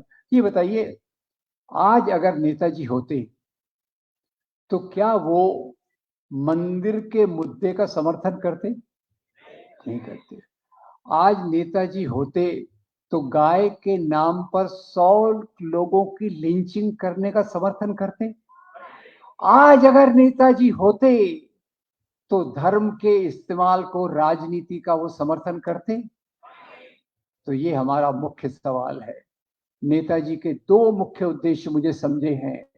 एक, गरीब और अमीर के बीच की जो खाई बढ़ती जा रही है, ऑक्सफैम रिपोर्ट याद कीजिए, अमीर अमीर होते जा रहे हैं, गरीब गरीब होते जा रहे हैं। देश के 1% लोगों के पास 40% से ऊपर संपत्ति है और देश के 50% लोग, उनके पास 4-5% संपत्ति है। सवेरे हमारे दोस्त ने कितनी प्यारी कहानी बताई जो आपने एग्जीबिशन में रखी है। नेताजी का 3 मंजिला मकान था। सड़क पे एक बूढ़ी औरत, गरीब औरत, डिप्राइव्ड औरत रहती थी, तो नेताजी को अपराध का बोध होता था। आज वो अपराध का बोध कहाँ है? समाज इस दिशा में जा रहा है, लोग उसको हाँ हाँ करते हुए चल रहे हैं। और ये एक चीज है। एक बात, समाजवाद के तो खैर बहुत परिभाषा है। बंगाल में आके समाजवाद के बारे में कहना डर लगता है, क्योंकि इसके ऊपर बहुत स्कॉलर्स होंगे, बहुत स्कॉलरली डिस्कोर्सेस होंगे। मैं समाजवाद से केवल एक समझता हूँ, समाज के बीच में आर्थिक विषमता कम हो, कोई भी गरीब भूखे पेट न सोए, कोई भी व्यक्ति ऐसा ना हो जिसके शरीर पे कपड़ा ना हो। मेरी समाजवाद की छोटी सी समझ, उसको बड़ा भी मैं कर सकता हूँ। तो नेताजी से क्या सीखे हम, ये बड़ी इंपॉर्टेंट बात है। उनकी बायोग्राफी की बहुत महत्वपूर्ण बातें यहाँ आ चुकी हैं, उनको दोहराने में कोई मतलब नहीं है। पहली बात मैं उनसे सीखता हूँ, एक आईएससी में टॉपर, आईएससी जो बिल्कुल एकदम रुतबे वाली नौकरी थी, जो चाहे कर सके। पुराने जमाने में राजा होते थे, अंग्रेजों के जमाने में आईएससी होता था, इतना उनका पावर था। आईसीएस, उस नौकरी को छोड़कर वो आंदोलन में जुड़ रहे, देश की आजादी के आंदोलन में जुड़ रहे। ये पहली बात मैं सीखता हूं कि खुद का जीवन आप जियो, पर समाज के लिए सोचो, देश के लिए सोचो। ये नेताजी का पहला संदेश है। अब इसी के साथ साथ, समाजवाद के साथ साथ, उन्होंने आगे जिस प्रकार से किया, आज बहुत प्रोपेगेंडा हो रहा है। मैं बहुत दिनों तक वो मध्यकालीन इतिहास पढ़ता रहा, क्योंकि आज एक कम्युनिटी को बदनाम करना है तो मुसलमान राजाओं को बदनाम करो। समझ गए ना? मुसलमान राजाओं ने अपराध किया था तो आज के मुसलमानों से बदला लो। ये एक पैटर्न है। अब एक नया चालू हो रहा है। नया चालू ये हो रहा है कि आजादी के आंदोलन में राष्ट्रीय आंदोलन का कोई योगदान नहीं था। योगदान था तो भगत सिंह का था, सुभाष चंद्र बोस का था, वगैरह वगैरह, सावरकर का था, सबसे ज्यादा तो सावरकर का था। अब खैर सबका योगदान था, सावरकर का थोड़ा था, बाद में उलट गया, उस पर मैं नहीं जाता, वो लंबा टॉपिक है। पर खैर याद रखिए, सुभाष चंद्र बोस जिस राष्ट्रीय आंदोलन में आए, शुरू से उनके गांधी का प्रभाव भी था और गांधी से विरोध भी था। गलत बात कहने की कोई जरूरत नहीं है। गांधी से विरोध था तो उसका क्या मतलब है? गांधी से विरोध था उसका मतलब ये है तेजी से चलो। आप डोमिनियन स्टेटस की बात कर रहे हो बापू, हमको पूरी आजादी चाहिए, ये सुभाष चंद्र बोस ने बोला, जवाहरलाल नेहरू ने बोला। ऐसे मतभेद रहने में कोई समस्या नहीं है, ऐसे ही मतभेद चाहिए। मतभेद ये नहीं चाहिए कि हम फैक्ट्रियां बनाएं या मंदिर बनाएं। ये आया था बाद में आया था। आजादी के आंदोलन के बाद में सबसे पहले बड़ा सवाल यही खड़ा हुआ कि देश में वो पुराने विदेशी आए, उन्होंने हमारे मंदिरों को तोड़ा, अब सरकार ने मंदिर बनाना चाहिए। अब जवाहरलाल नेहरू जो सुभाष चंद्र बोस जिनको अपना बड़ा भाई मानते थे, याद रखिए, सुभाष चंद्र बोस जवाहरलाल नेहरू को अपना बड़ा भाई मानते थे, विचारों के तौर पे बहुत सारी तरीकों से। उन्होंने कहा ये मंदिर, सोमनाथ का मंदिर बनाना सरकार का काम नहीं है। और वही जवाहरलाल नेहरू 1954 में भाखड़ा नंगल बांध का उद्घाटन करते समय कहते हैं ये जो बांध है इरिगेशन, उसके आगे मैं जोड़ देता हूँ यूनिवर्सिटी, साइंटिफिक एंटरप्राइजेस, एजुकेशन, ये हमारे आधुनिक भारत के पूजा के स्थान हैं। और ये बात मुझे फिर से याद आती है, 1938 में सुभाष चंद्र बोस कांग्रेस के अध्यक्ष बने और कांग्रेस का अध्यक्ष बनने के बाद उन्होंने दो बड़ी बातें की जो मेरे यहाँ दिल पर लिखी हुई है। पहली बात उन्होंने कही, जो भी धर्म के नाम के राजनीति करने वाले हैं, हिंदू धर्म के नाम पे, इस्लाम के नाम पे, उनको कांग्रेस में कोई जगह नहीं दी जाएगी। पहली बात उन्होंने ये बात कही और उसी के साथ उन्होंने एक कमेटी बनाई, प्लानिंग कमीशन या जो भी नाम था, देश की प्लानिंग के लिए, ताकि समता को लाया जा सके। और वहीं वो जवाहरलाल नेहरू को पत्र लिखते हैं, जवाहरलाल नेहरू से मेरे अमेरिका में थे, उनको पत्र लिखते हैं कि माय डियर जवाहर, जो भी उनको कहते थे, आप कब आ रहे हो, क्योंकि प्लानिंग कमेटी जो है इसकी अध्यक्षता आपको ही करनी है, क्योंकि आर्थिक तौर पे आपकी और मेरी सोच एक ही पेज पे है, एक समान है। आज ये बात मैं इसी कर रहा हूँ कि यहाँ से कुछ किलोमीटर दूर जो दूसरी मीटिंग चल रही होगी उसमें इसी व्यक्ति के ऊपर खिलाफ बात की जा रही होगी, इसलिए मैं किसी की गुणगान नहीं करना चाहता, मैं मूल्यों पे जाना चाहता हूँ। I am more for values, और वो वैल्यूज में ये है कि उन्होंने ये जो चीजें की और उसी के साथ साथ बहुत अच्छे से बताया।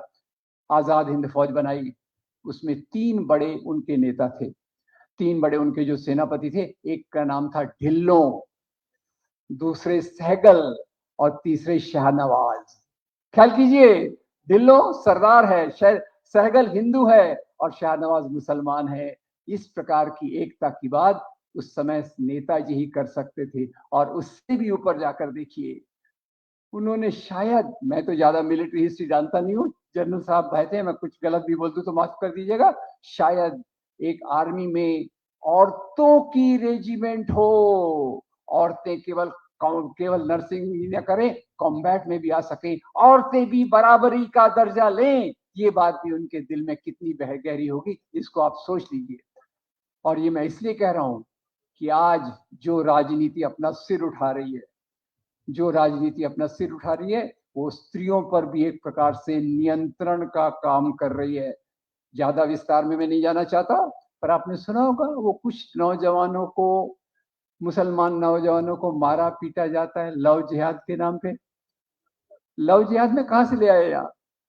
लव जिहाद केवल मुसलमानों को बदनाम करने के लिए नहीं है, वो हिंदू स्त्रियों पर भी नियंत्रण करने के लिए है। इस बात को आप याद रखिए, इस बात को हम भुला नहीं सकते। एनीवे, तो ये सुभाष चंद्र बोस को आज हम मना रहे हैं। मेरा निवेदन ये है, उनसे हम कुछ सीख के जाएं। आज की परिस्थिति में कौन से राजनीतिक प्रवाह हैं जो नेताजी के विचारों पर सही खरे उतर सकते हैं। दूसरी बात, एक वार्निंग दे दूं, आजादी के समय, आजादी के आंदोलन के दौरान नेताजी की जो तड़प थी, जो एक बहुत बड़ी प्रेरणा थी कि मुझे अंग्रेजों से आजादी चाहिए, उसी समय ऐसे बहुत सारे संगठन थे जो अपनी शाखाओं में बैठकर खाकी की चड्डी पहनकर आजादी के आंदोलन से दूर रहे, और आज वो नेताजी की जयंती हमसे बड़े उत्साह से मना रहे हैं। उसके पीछे की राजनीति समझ लीजिए। आजादी हमको चाहिए। आजादी क्यों चाहिए? आजादी चाहिए ताकि हम भारतीय संविधान के आधार पे स्वतंत्रता, समता, बंधुता के सिद्धांतों को ला सकें। और जब हम बंधुता कहते हैं तो उसमें हिंदू मुसलमान, हिंदू क्रिश्चियन, क्रिश्चियन मुसलमान, इस सब के बीच में एक भाईचारा, बहनचारा होना बहुत जरूरी है। फ्रेटर्निटी की बात करते हैं। पूरा इंडिया मेरा परिवार है, और उसके अंदर कुछ लोगों को बदनाम करके जब हिंसा कराई जाती है, खैर एक सवाल आ गया दिमाग में, हिंसा कराई जाती है, हिंसा होती है या करवाई जाती है? Thank you very much. हिंसा होती नहीं है, हिंसा करवाई जाती है। कुछ लोगों को पता है हिंसा करवाकर उनकी सत्ता मजबूत होगी, वही हिंसा करवाते हैं। इशारे बाकी आप समझ लीजिए। आपके राज्य में बंगाल, जो इतना प्रगतिशील राज्य होना चाहिए था, लोग कहते थे जो आज बंगाल सोचता है कल पूरा भारत सोचेगा। उस राज्य में भी ऐसी राजनीतिक प्रवृत्ति आ गई जो गोल्डन पास्ट की बात करती है, मनुस्मृति के मूल्यों की बात करती है।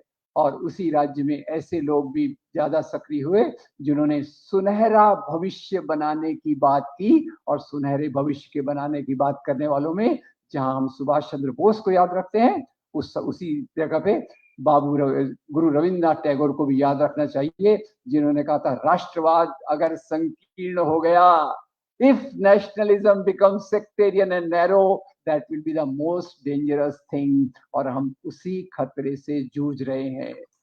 और मैं अपने दोस्तों को कहना चाहूंगा, हम सब की जिम्मेदारी है, और खास तौर से जो नेताजी को मानते हैं, जो नेताजी के रास्ते पे चलना चाहते हैं, उनकी ये जिम्मेदारी है कि धर्म के नाम की राजनीति जो आज पूरे देश में बहुत डोमिनेट कर रही है, उसका मुकाबला जमीन से लेकर तो ऊपर तक होना जरूरी है।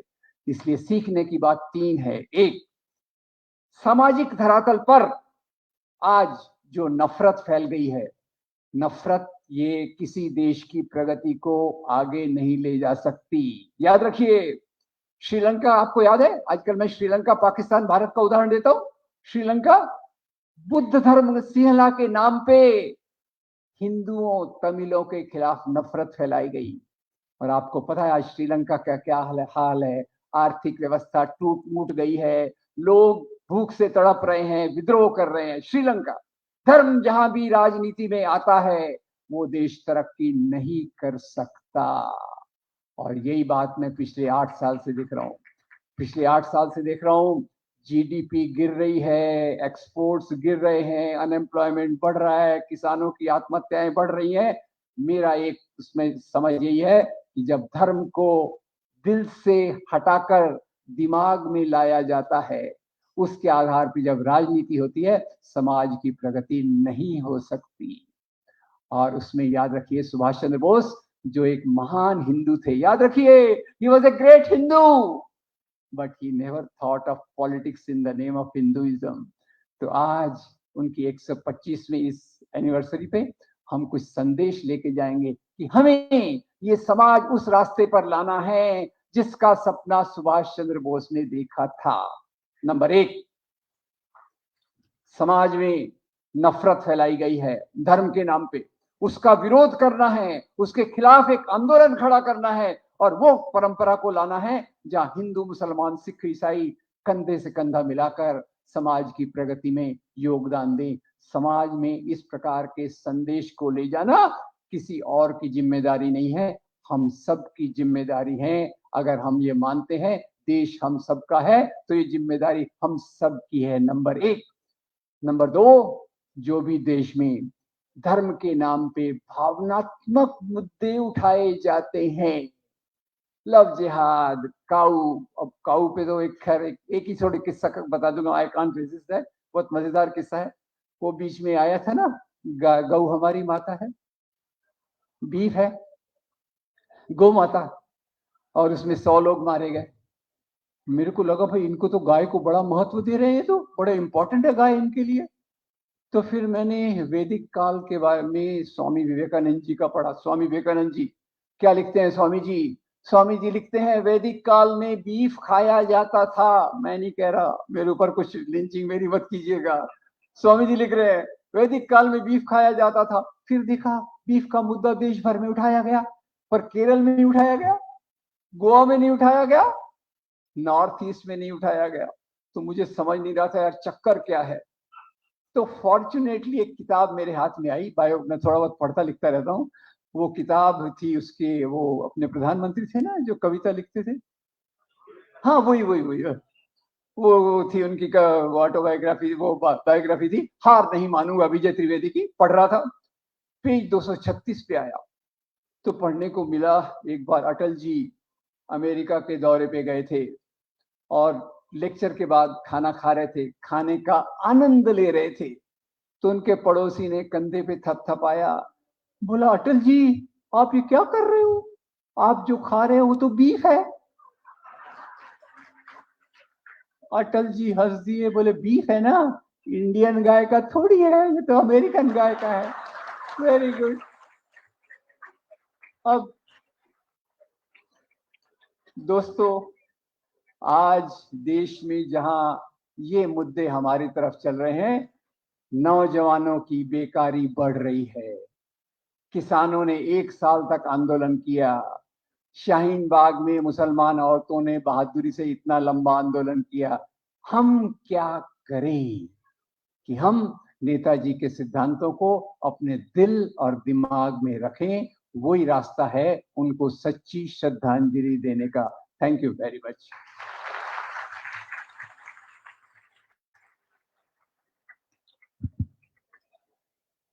Thank you, Professor Poniani. Now, a message from Professor Aditya Mukherjee will be read out.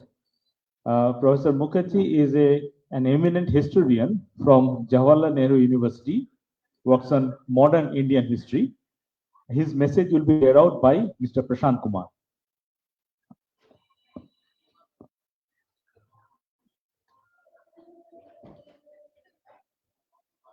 Here is the message from Professor Aditya Mukherjee. Subhash Bose, the opposite of Hindutva. The Hindu communal forces are, on the one hand, trying to illegitimately appropriate Netaji Subhash Bose's legacy and his huge popularity among the Indian people, comparable to that of Gandhiji, Jawaharlal Nehru and Bhagat Singh. On the other hand, they are trying to use his differences with other nationalist stalwarts to denigrate the tallest leaders of our national movement like Gandhiji and Nehru, and thus delegitimize a movement that not only were they not part of, but they actually opposed. The values Subhash Bose stood for and is remembered for are courage, anti-British nationalism, sacrifice, commitment to secularism, firm faith in Hindu-Muslim unity, caste and gender equity, equal rights for all languages and regions, and socialism. The Hindu communal or Hindutva forces stand opposed to each one of these values. Their icon, Savarkar, was offering support to the British, trying to mobilize people to join the British Army, when Subhash Bose was creating the INA to fight the British. The Hindu Mahasabha actually formed governments in cooperation with the Muslim League. Subhash Bose stood opposed to Jinnah and Muslim League as well as Savarkar and Hindu Mahasabha, who all stood against the Indian national movement and were collaborating with the British. He did not see Muslims as foreigners and did not talk of 1,000 years of foreign rule as the current RSS BJP leaders repeat ad nauseam. Instead, in the lectures given to INA platoon lead soldiers, it was said, once the Mughal rule was established, quote unquote, the Hindus and Muslims lived as brothers, quote unquote. A spring tiger depicting Tipu Sultan's resistance against the British was used as icons on uniforms and flags, while the Hindu communalists do mass mobilization attacking Tipu Sultan. Jawaharlal Nehru and Mahatma Gandhi, who were sought to be pitted against Bose, had great respect for Bose. Jawaharlal Nehru, on the first birth anniversary after Subhash Bose's death, said, Netaji Subhash has set an example of courage and passionate devotion to the cause of Indian freedom, which will live long in India's history.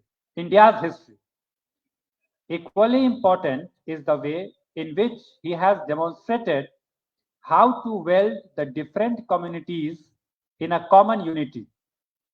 Gandhiji described Bose as a prince among patriots, and on 23rd January, Subhash's birthday, 7 days before his assassination, on 30th January 1948, Gandhiji observed, he knew no provincialism nor communal differences and had in his brave army men and women drawn from all over India without distinction and evoked affection and loyalty which very few have been able to evoke.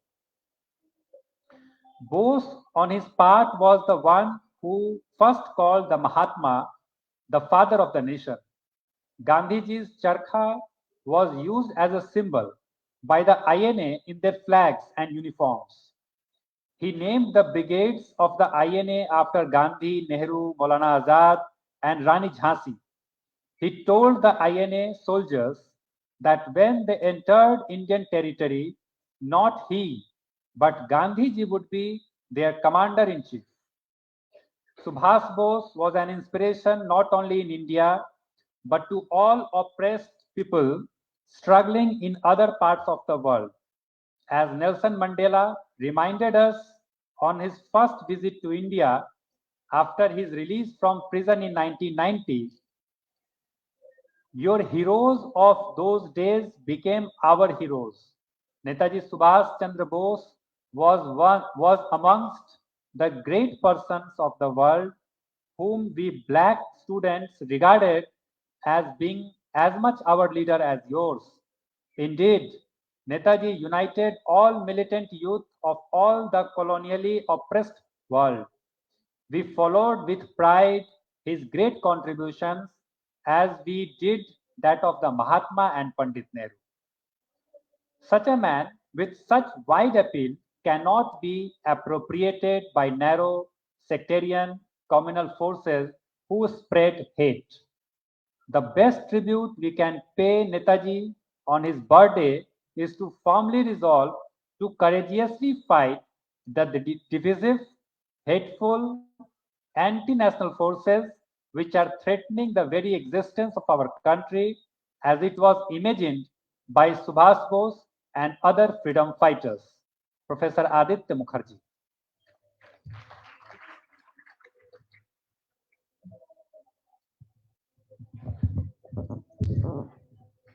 Now there will be a song by Mr. Bhatasputi Haldar.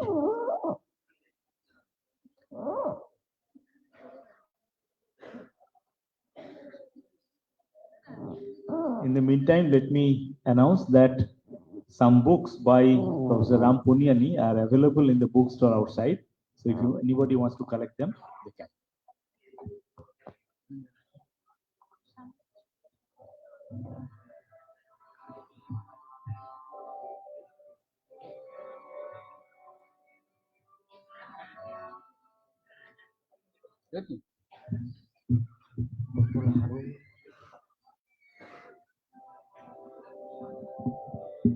খুলে দিলে হবে খুলে দিলে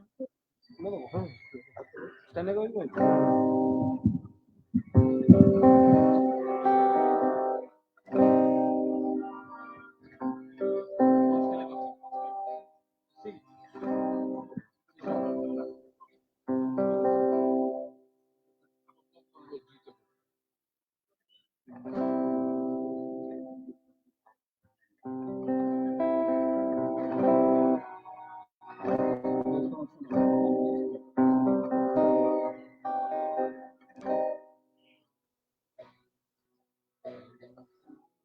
দশ হাজার প্রাণ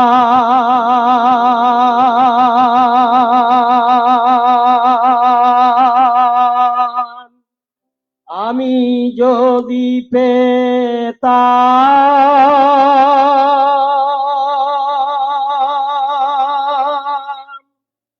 আমি যদি পেতাম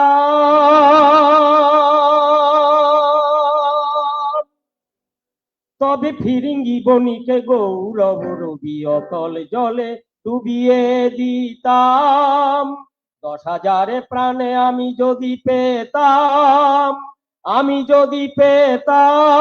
তবে ফিরিঙ্গি বনিকে গৌরব রবি অতল জলে ডুবিয়ে দিতাম 10,000 প্রাণে আমি যদি পেতাম শোন ভাই সবে স্বদেশী হিন্দু মুসলিমি ভারতে বাসী শোন ভাই সবে স্বদেশী হিন্দু মুসলিমি ভারতে বাসী পারি কিনা ধরতে ওসি জগৎকে তা দেখাইতাম 10,000 প্রাণে আমি যদি পেতাম তবে ফিরিঙ্গি বনিকে গৌরব রূপী অতলে জলে ডুবিয়ে দিতাম 10,000 প্রাণে আমি যদি পেতাম কথা শুনে প্রাণে যদি মজে সে যে আয়ে বীর সাজে কথা শুনে প্রাণে যদি মজে সে যে আয়ে বীর সাজে দাসমকুন্দু আছে সে যে দাড়ি পেলে তরি ভাসাইতাম 10,000 প্রাণ আমি যদি পেতাম তবে ফিরিঙ্গি বনিকে গৌরব রূপী অতলে জলে ডুবিয়ে দিতাম 10,000 প্রাণে আমি যদি পেতাম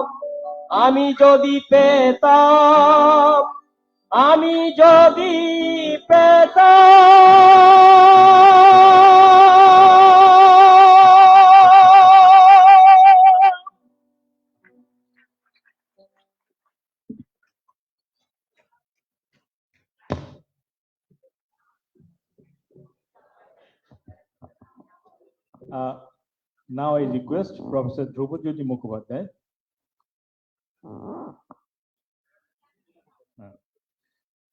He is an eminent scientist, a geologist.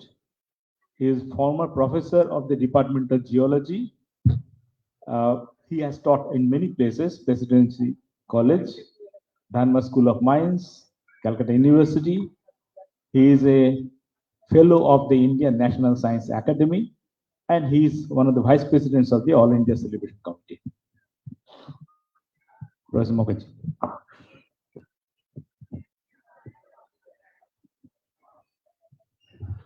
Honorable President, distinguished dignitaries on the dais, and friends. First of all, I must thank the committee for giving me this opportunity to pay my respect to the greatest uncompromising revolutionary fighter in our freedom struggle and a great leader of the people. Netaji Subhash Chandra Bose, his life and activities covered so many different aspects that it is difficult to cover everything in the span of a short talk. So I'll just mention a few aspects which have inspired me most. When I think about Netaji Subhash Chandra, what inspires me most is his strong and unwavering commitment to his ideology. He said, one who does not have love a noble ideology can never become a man.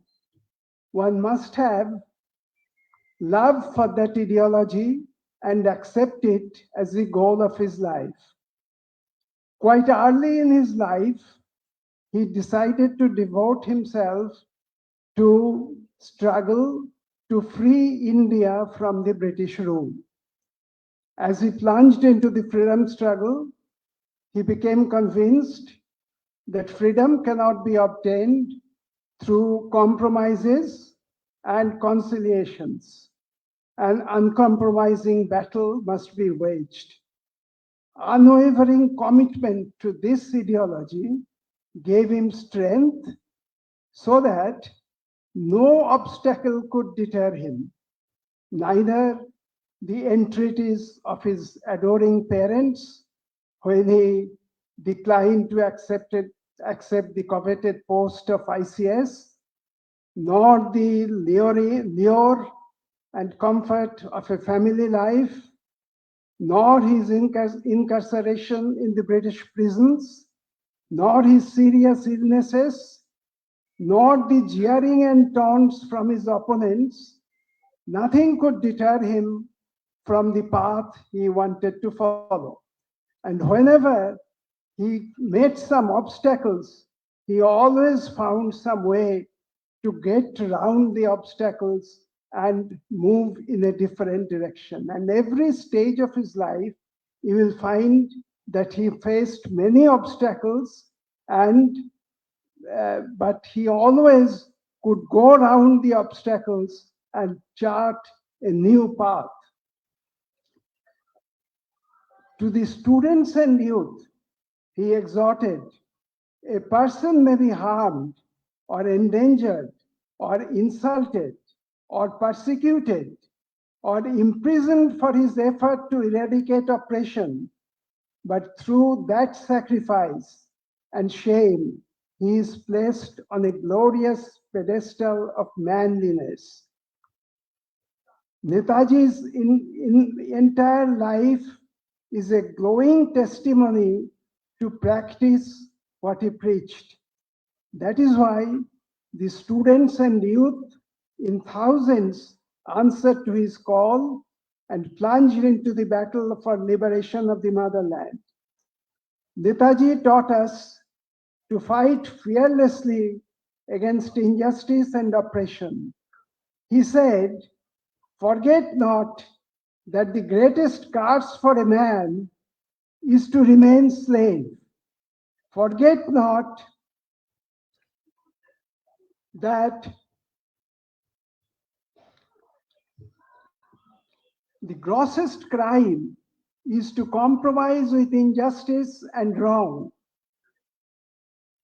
To allow tyranny to be perpetrated without opposition is to insult your own manhood as well as that of the person tyrannized. Across the span of more than 100 years, Netaji's words still touch a chord in our heart. Netaji lived in a different period. Today, the world and our country have changed in many ways. But oppression, exploitation, tyranny, and iniquity are still around us, and if anything, has multiplied manifold. Remembering Netaji on his birthday will have significance only if his exhortation spur us to devote ourselves to the current struggle to rid our society of these scourges which are plaguing the present society. Subhash Chandra became Netaji through a process of life struggle, a process of uncompromising fight. He himself described a note, the role of struggle in a speech to his students. Perhaps you believe that the great men are born great. They need not make any effort or struggle for being great. But this conception is totally wrong. If you critically examine the lives of all the great men hitherto born in the world, you will find that there are infinite perseverance, untiring endeavor, deep contemplation, and ceaseless toil in the lives of all of them. And these are the things we find in Netaji's life. He did all this, that's why he became so great. He appealed to the students to be freedom intoxicated missionaries who will not be discouraged by failure or deterred by difficulty of any kind, as he was not deterred by any difficulty whatsoever. And they will vow to work and strive in the service of the great cause till the last day of their lives.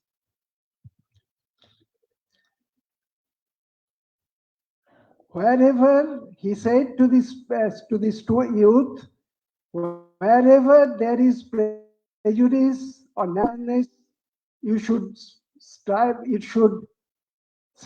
through, slash through them to keep the road to freedom free from all obstruction.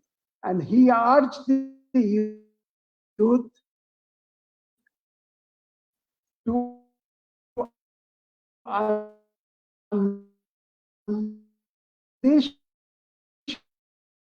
this struggle. If we look around, there is so much injustice, oppression around us. We witness them, we experience them, they appeal to our conscience. Subhash Chandra's thoughts and his struggle give us our own struggle, whereby we can redeem our humanity and make 126th birth anniversary. This is the message that we should carry to the present generation of students and youths.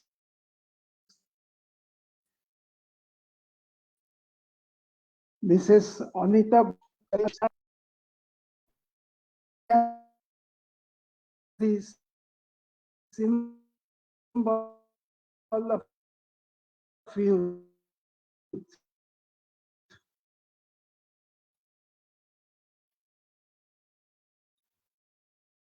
And in the political rot, if for whom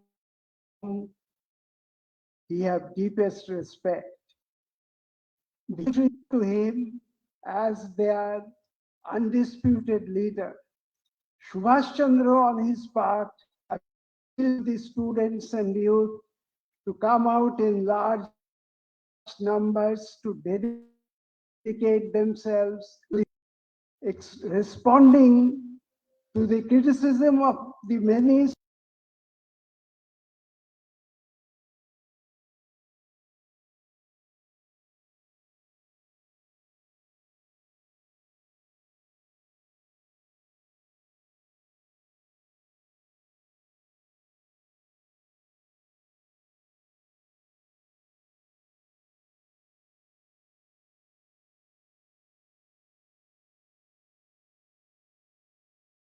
of students.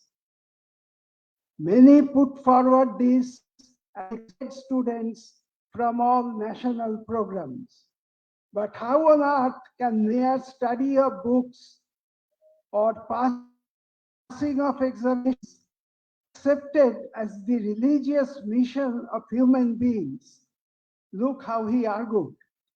These may occasionally lead students to gold medals or fat salaries, but never to complete manhood. If discussions about this current state of affairs be branded as politics, if attempts to improve the lot of motherland is be branded as politics, then neither for the students nor for the teacher is there any alternative but to join politics. He placed that admitted that participation in politics is thought without action cannot suffice to build character. For healthy activity, political, social, is necessary for building character. Bookworms and gold medalists and office clerks are not what universities employ, but men of character will become great by achieving for that type of politics which has a foundation of hard. And he advised the students that the students' movement today is not a movement of irresponsible boys and girls with the one idea, though young men and women with one ideal of developing their character and personality, and thereby useful service to the cause of their country.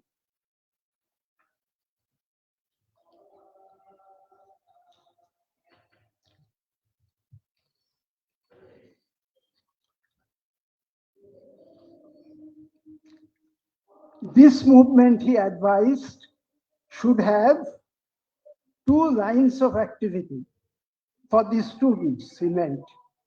In the first place, he said it should deal with the problems which relate exclusively to the students' population of the day and endeavor to equip them for the battle of life. The other line is that the other and more important aspect of the students' movement is the training of the future citizen. The training will be both intellectual and practical. We shall have to hold out before the students a vision of the ideal society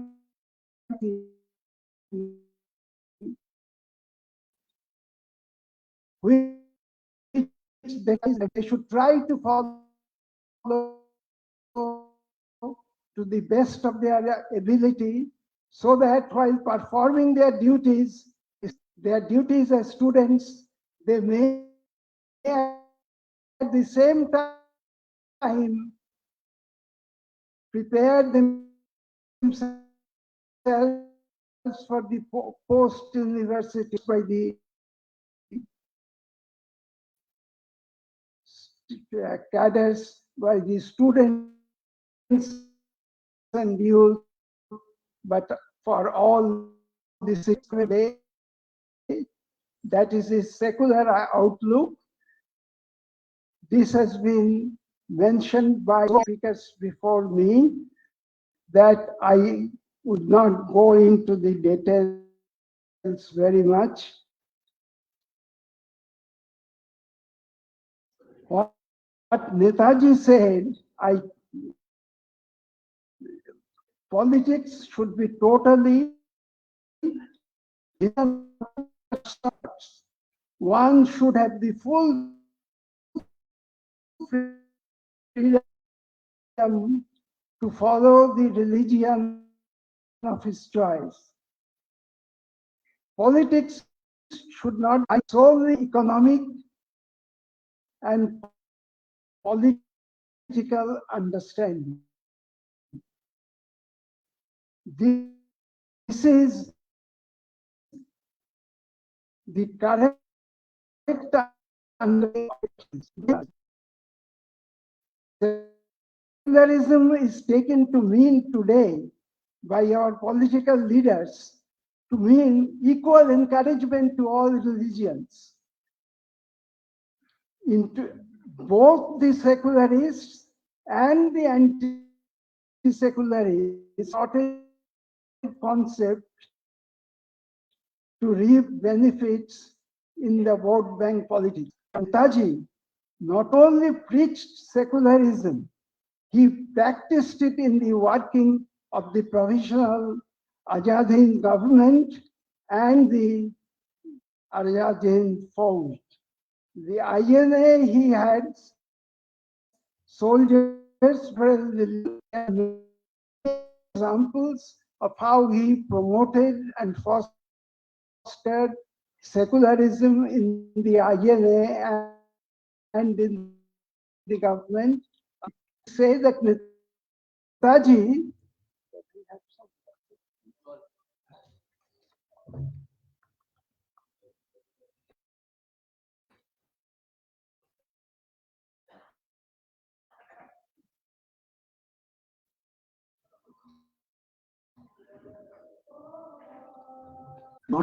he also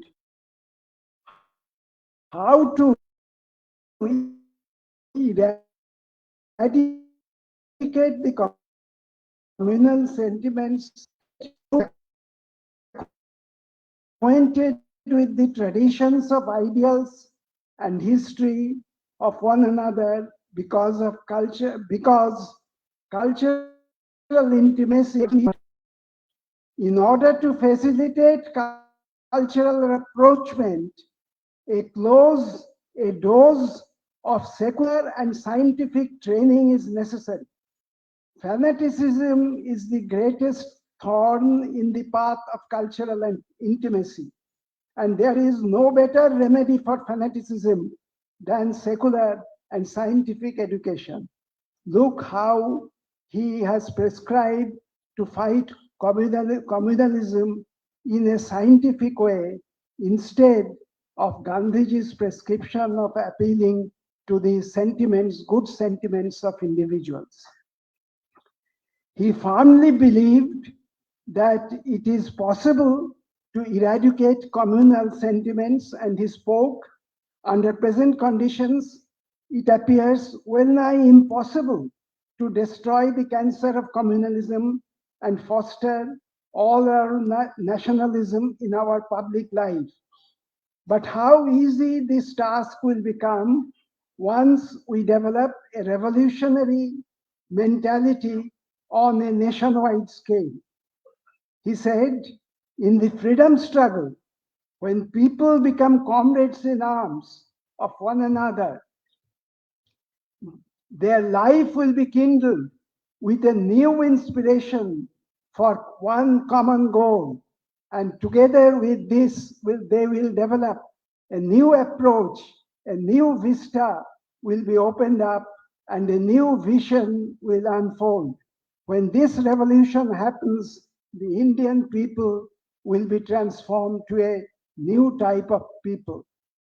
We can only speculate that if Subhash Chandra succeeded in retaining the leadership of the Congress, if he were able to defeat the Gandhite leadership and follow the path of uncompromising revolutionary struggle against British imperialism, then apart from solving many other problems, he could have uprooted the cancer of communalism, and the imperialists would not have could not have engineered partitioning of India.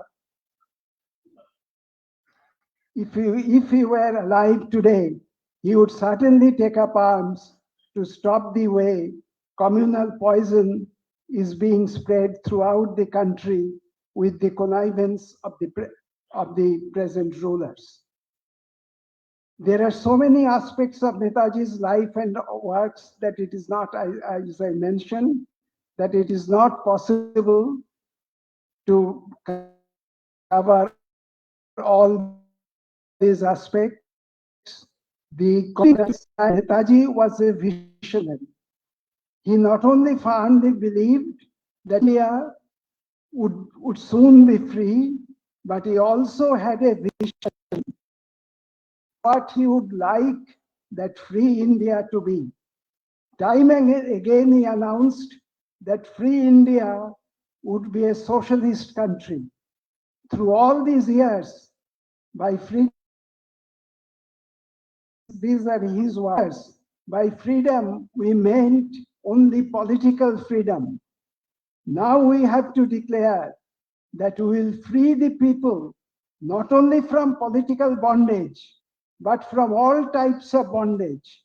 The principal object of freedom movement ought to be to free the people from all three forms of exploitation: political, economic, and social.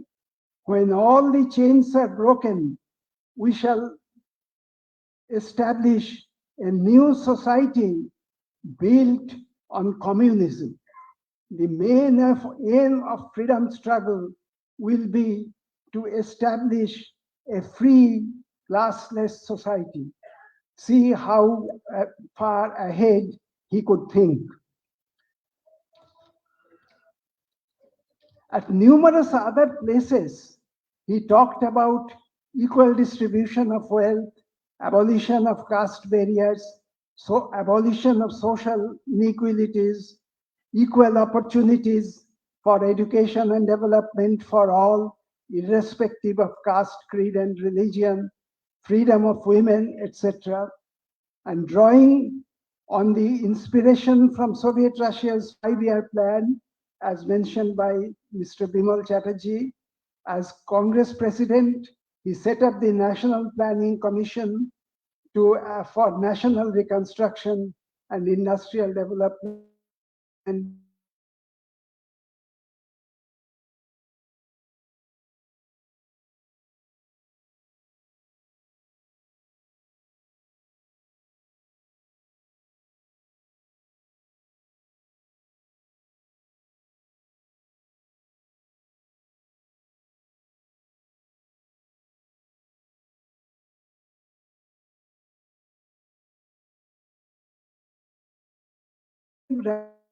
radical and anti-imperialist elements in the Congress who might not be ready to join now the Socialist or Communist Party should be organized on the basis of a common minimum program. I felt further that only by that means could the onslaught of the right be resisted and the soil prepared for the growth of a Marxist party. See how he looked ahead to the growth of a real Marxist party in the Indian soil. But he was disillusioned about the role of the then Communist Party of India, which had formed by then, because of the CPI's attempt to block Netaji Subhash Bose's effort to form a left consolidation and the of CPI towards freedom struggle. He said that I may say that in spite of the universal and human appeal to communism, communism has not been able to make much headway in India, chiefly because the methods and tactics generally employed by its protagonists are such as tend to alienate rather than win over possible friends and allies. But though he was disillusioned with the Communist Party of India, he was not disillusioned about communism or Marxism. He had great admiration of Soviet Russia and its leader Stalin. He had a clear understanding about the antagonism between the socialist camp and the imperialist camp. He wrote, "The current and cross-current in the present situation of the world may be classified into two principal groups. That is, the current of imperialist power and the counter-current of communist power. Therefore, the termination of Hitlerism would be establishment of socialism." Expressing his appreciation for the Soviet system and its leader, Stalin, he wrote, "During the 20th century, Russia has enriched the culture and civilization of the world through her achievement in proletarian revolution, proletarian government, and culture. When he escaped from his house arrest to conduct the struggle for abroad, the first country he visited was Soviet Russia. It has now come to light that after the Azad Hind Fauj was formed, Netaji wrote to Soviet Defense Minister Molotov wishing that friendly relation should be mentioned by the two governments. It has been reported also, I don't know, this has yet to be authenticated by the historians, that the Soviet Russia gave recognition to the Azad Hind government. The historians have to find out the veracity of this report, but this has recently been reported. Significantly, but it is very significant, that when Azad Hind Fauj declared war, it declared war against Britain and USA, but it did not declare war against Soviet Russia. And towards the end, when INA was facing defeat and he was retreating, he wrote about Stalin. If there is one man in Europe today who holds in his hands the destinies of the European nations for the next few decades, that man is Marshal Stalin. The whole world, above all Europe, will therefore follow with breathless anxiety the moves of Soviet Union in the days to come. And when he was going in his last journey from Saigon, he was going to Manchuria. We don't know whether he had plans to go to Soviet Russia from there. We are celebrating Netaji's birth anniversary at a time when our country is facing unprecedented crisis in all facets of life, economic, political, and cultural. In this atmosphere of all-pervading crisis, it is necessary to recall Netaji's exemplary life struggle and draw inspiration from his uncompromising fight, his indomitable courage, and the values that he upheld, and devote ourselves to this struggle for social, political, economic transformation that would open up the path to the progress for the country and our people, eradicating poverty, inequity, oppression, exploitation, and injustice. Taking lessons from Netaji's life, applying ourselves heart and soul in this struggle would be the only justification of observing Netaji's birth anniversary celebration. Thank you.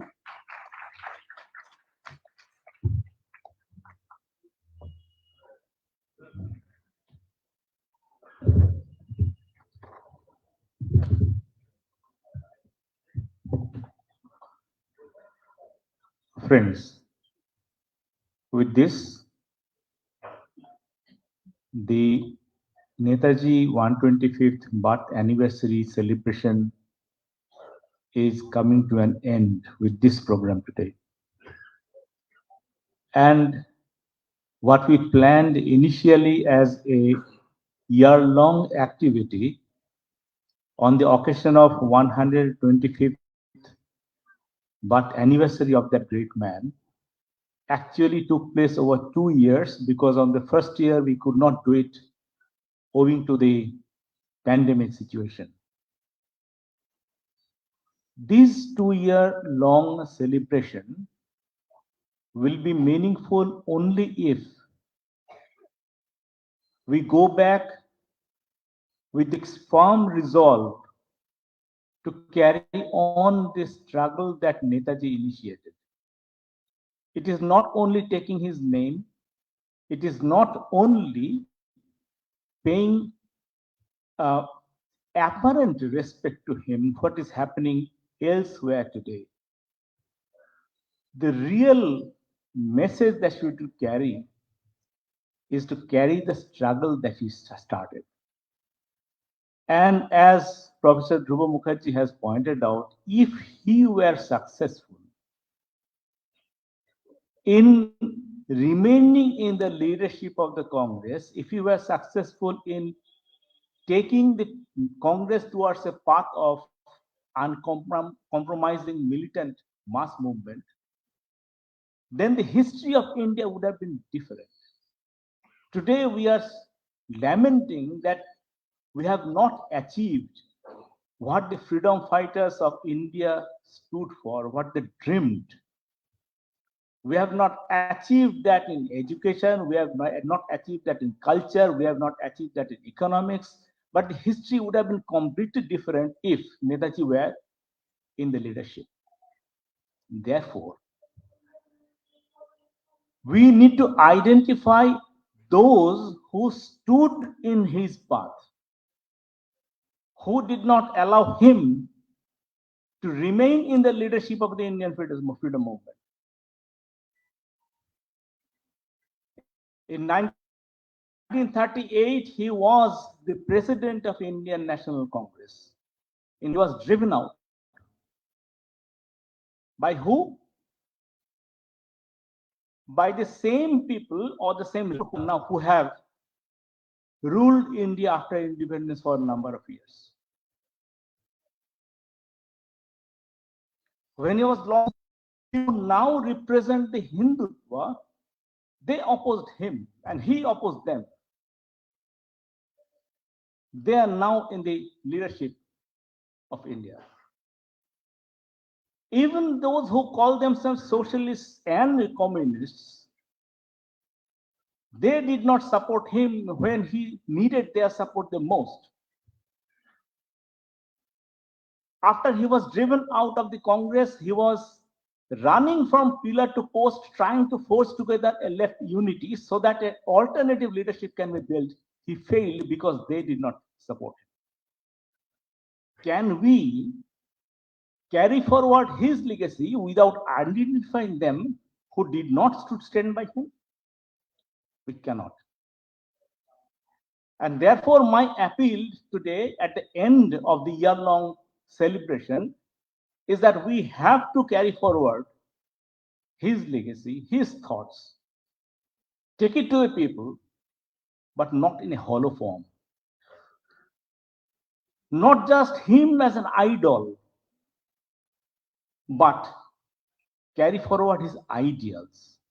We have heard what his ideals were. He stood for eradicating communalism. He stood for unity of the whole people. He stood for socialism. He stood for eradicating the difference between the haves and have-nots. He stood for a planned economy. He stood for many things and which are unachieved today. And therefore, just having him as an idol, a hero, does not suffice. We have to understand what he stood for. And that is what we need to achieve. We have to resolve to achieve that. And that is the only meaningful culmination of the 125th year celebration. I request all, especially the youth, to have him in front of your eyes as somebody to follow. Somebody to follow, again I'm repeating, not in a hollow way, not in a superficial way, but really in its content. what he stood for, stand by that and try to achieve that. With that, with a song by the Shampan group. With that, the program will end.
Hello hello hello hello, ঠিক আছে ঠিক আছে, বেসটা একটু বাড়িয়ে, টেবিলটা ঠিক আছে। হ্যালো হ্যালো হ্যালো হ্যালো,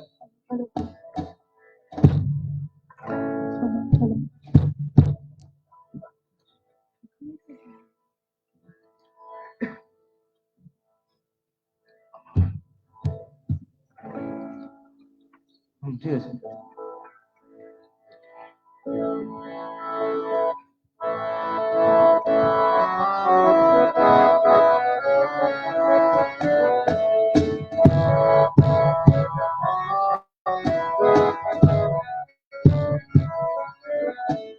हो गई है पीर पर्वत सी पिघलनी चाहिए, हो गई है पीर पर्वत सी पिघलनी चाहिए, इस हिमालय से कोई गंगा निकलनी चाहिए, इस हिमालय से कोई गंगा निकलनी चाहिए।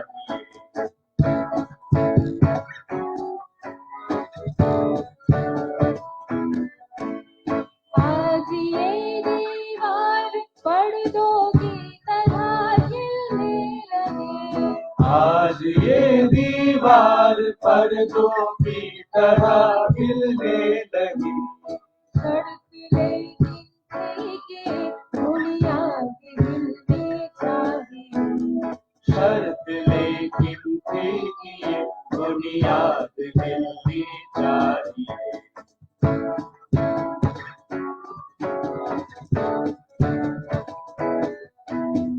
हर सड़क पर, हर गली में, हर नगर, हर गांव में, हर सड़क पर, हर गली में, हर नगर, हर गांव में, हाथ लहराते हुए हर लाश चलनी चाहिए, हाथ लहराते हुए हर लाश चलनी चाहिए। हो गई है पीर निकलनी चाहिए। हो गई है पीर पर्वत से पिघलनी चाहिए। इस हिमालय से कोई गंगा निकलनी चाहिए। इस हिमालय से कोई गंगा निकलनी चाहिए।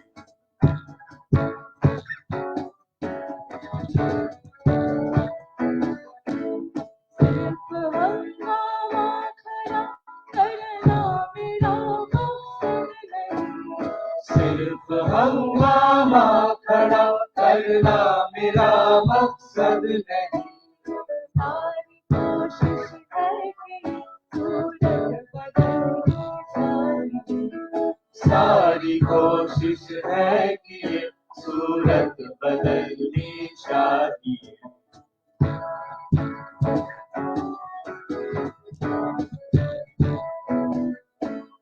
मेरे सीने में नहीं तो तेरे सीने में सही। मेरे सीने में नहीं तो तेरे सीने में सही। हो कहीं भी आग लेकिन आग जलनी चाहिए। हो कहीं भी आग लेकिन आग जलनी चाहिए। हो गई है पीर पर्वत से पिघलनी चाहिए। हो गई है पीर पर्वत से पिघलनी चाहिए। इस हिमालय से कोई गंगा निकलनी चाहिए। इस हिमालय से कोई गंगा निकलनी चाहिए। इस हिमालय से कोई गंगा निकलनी चाहिए।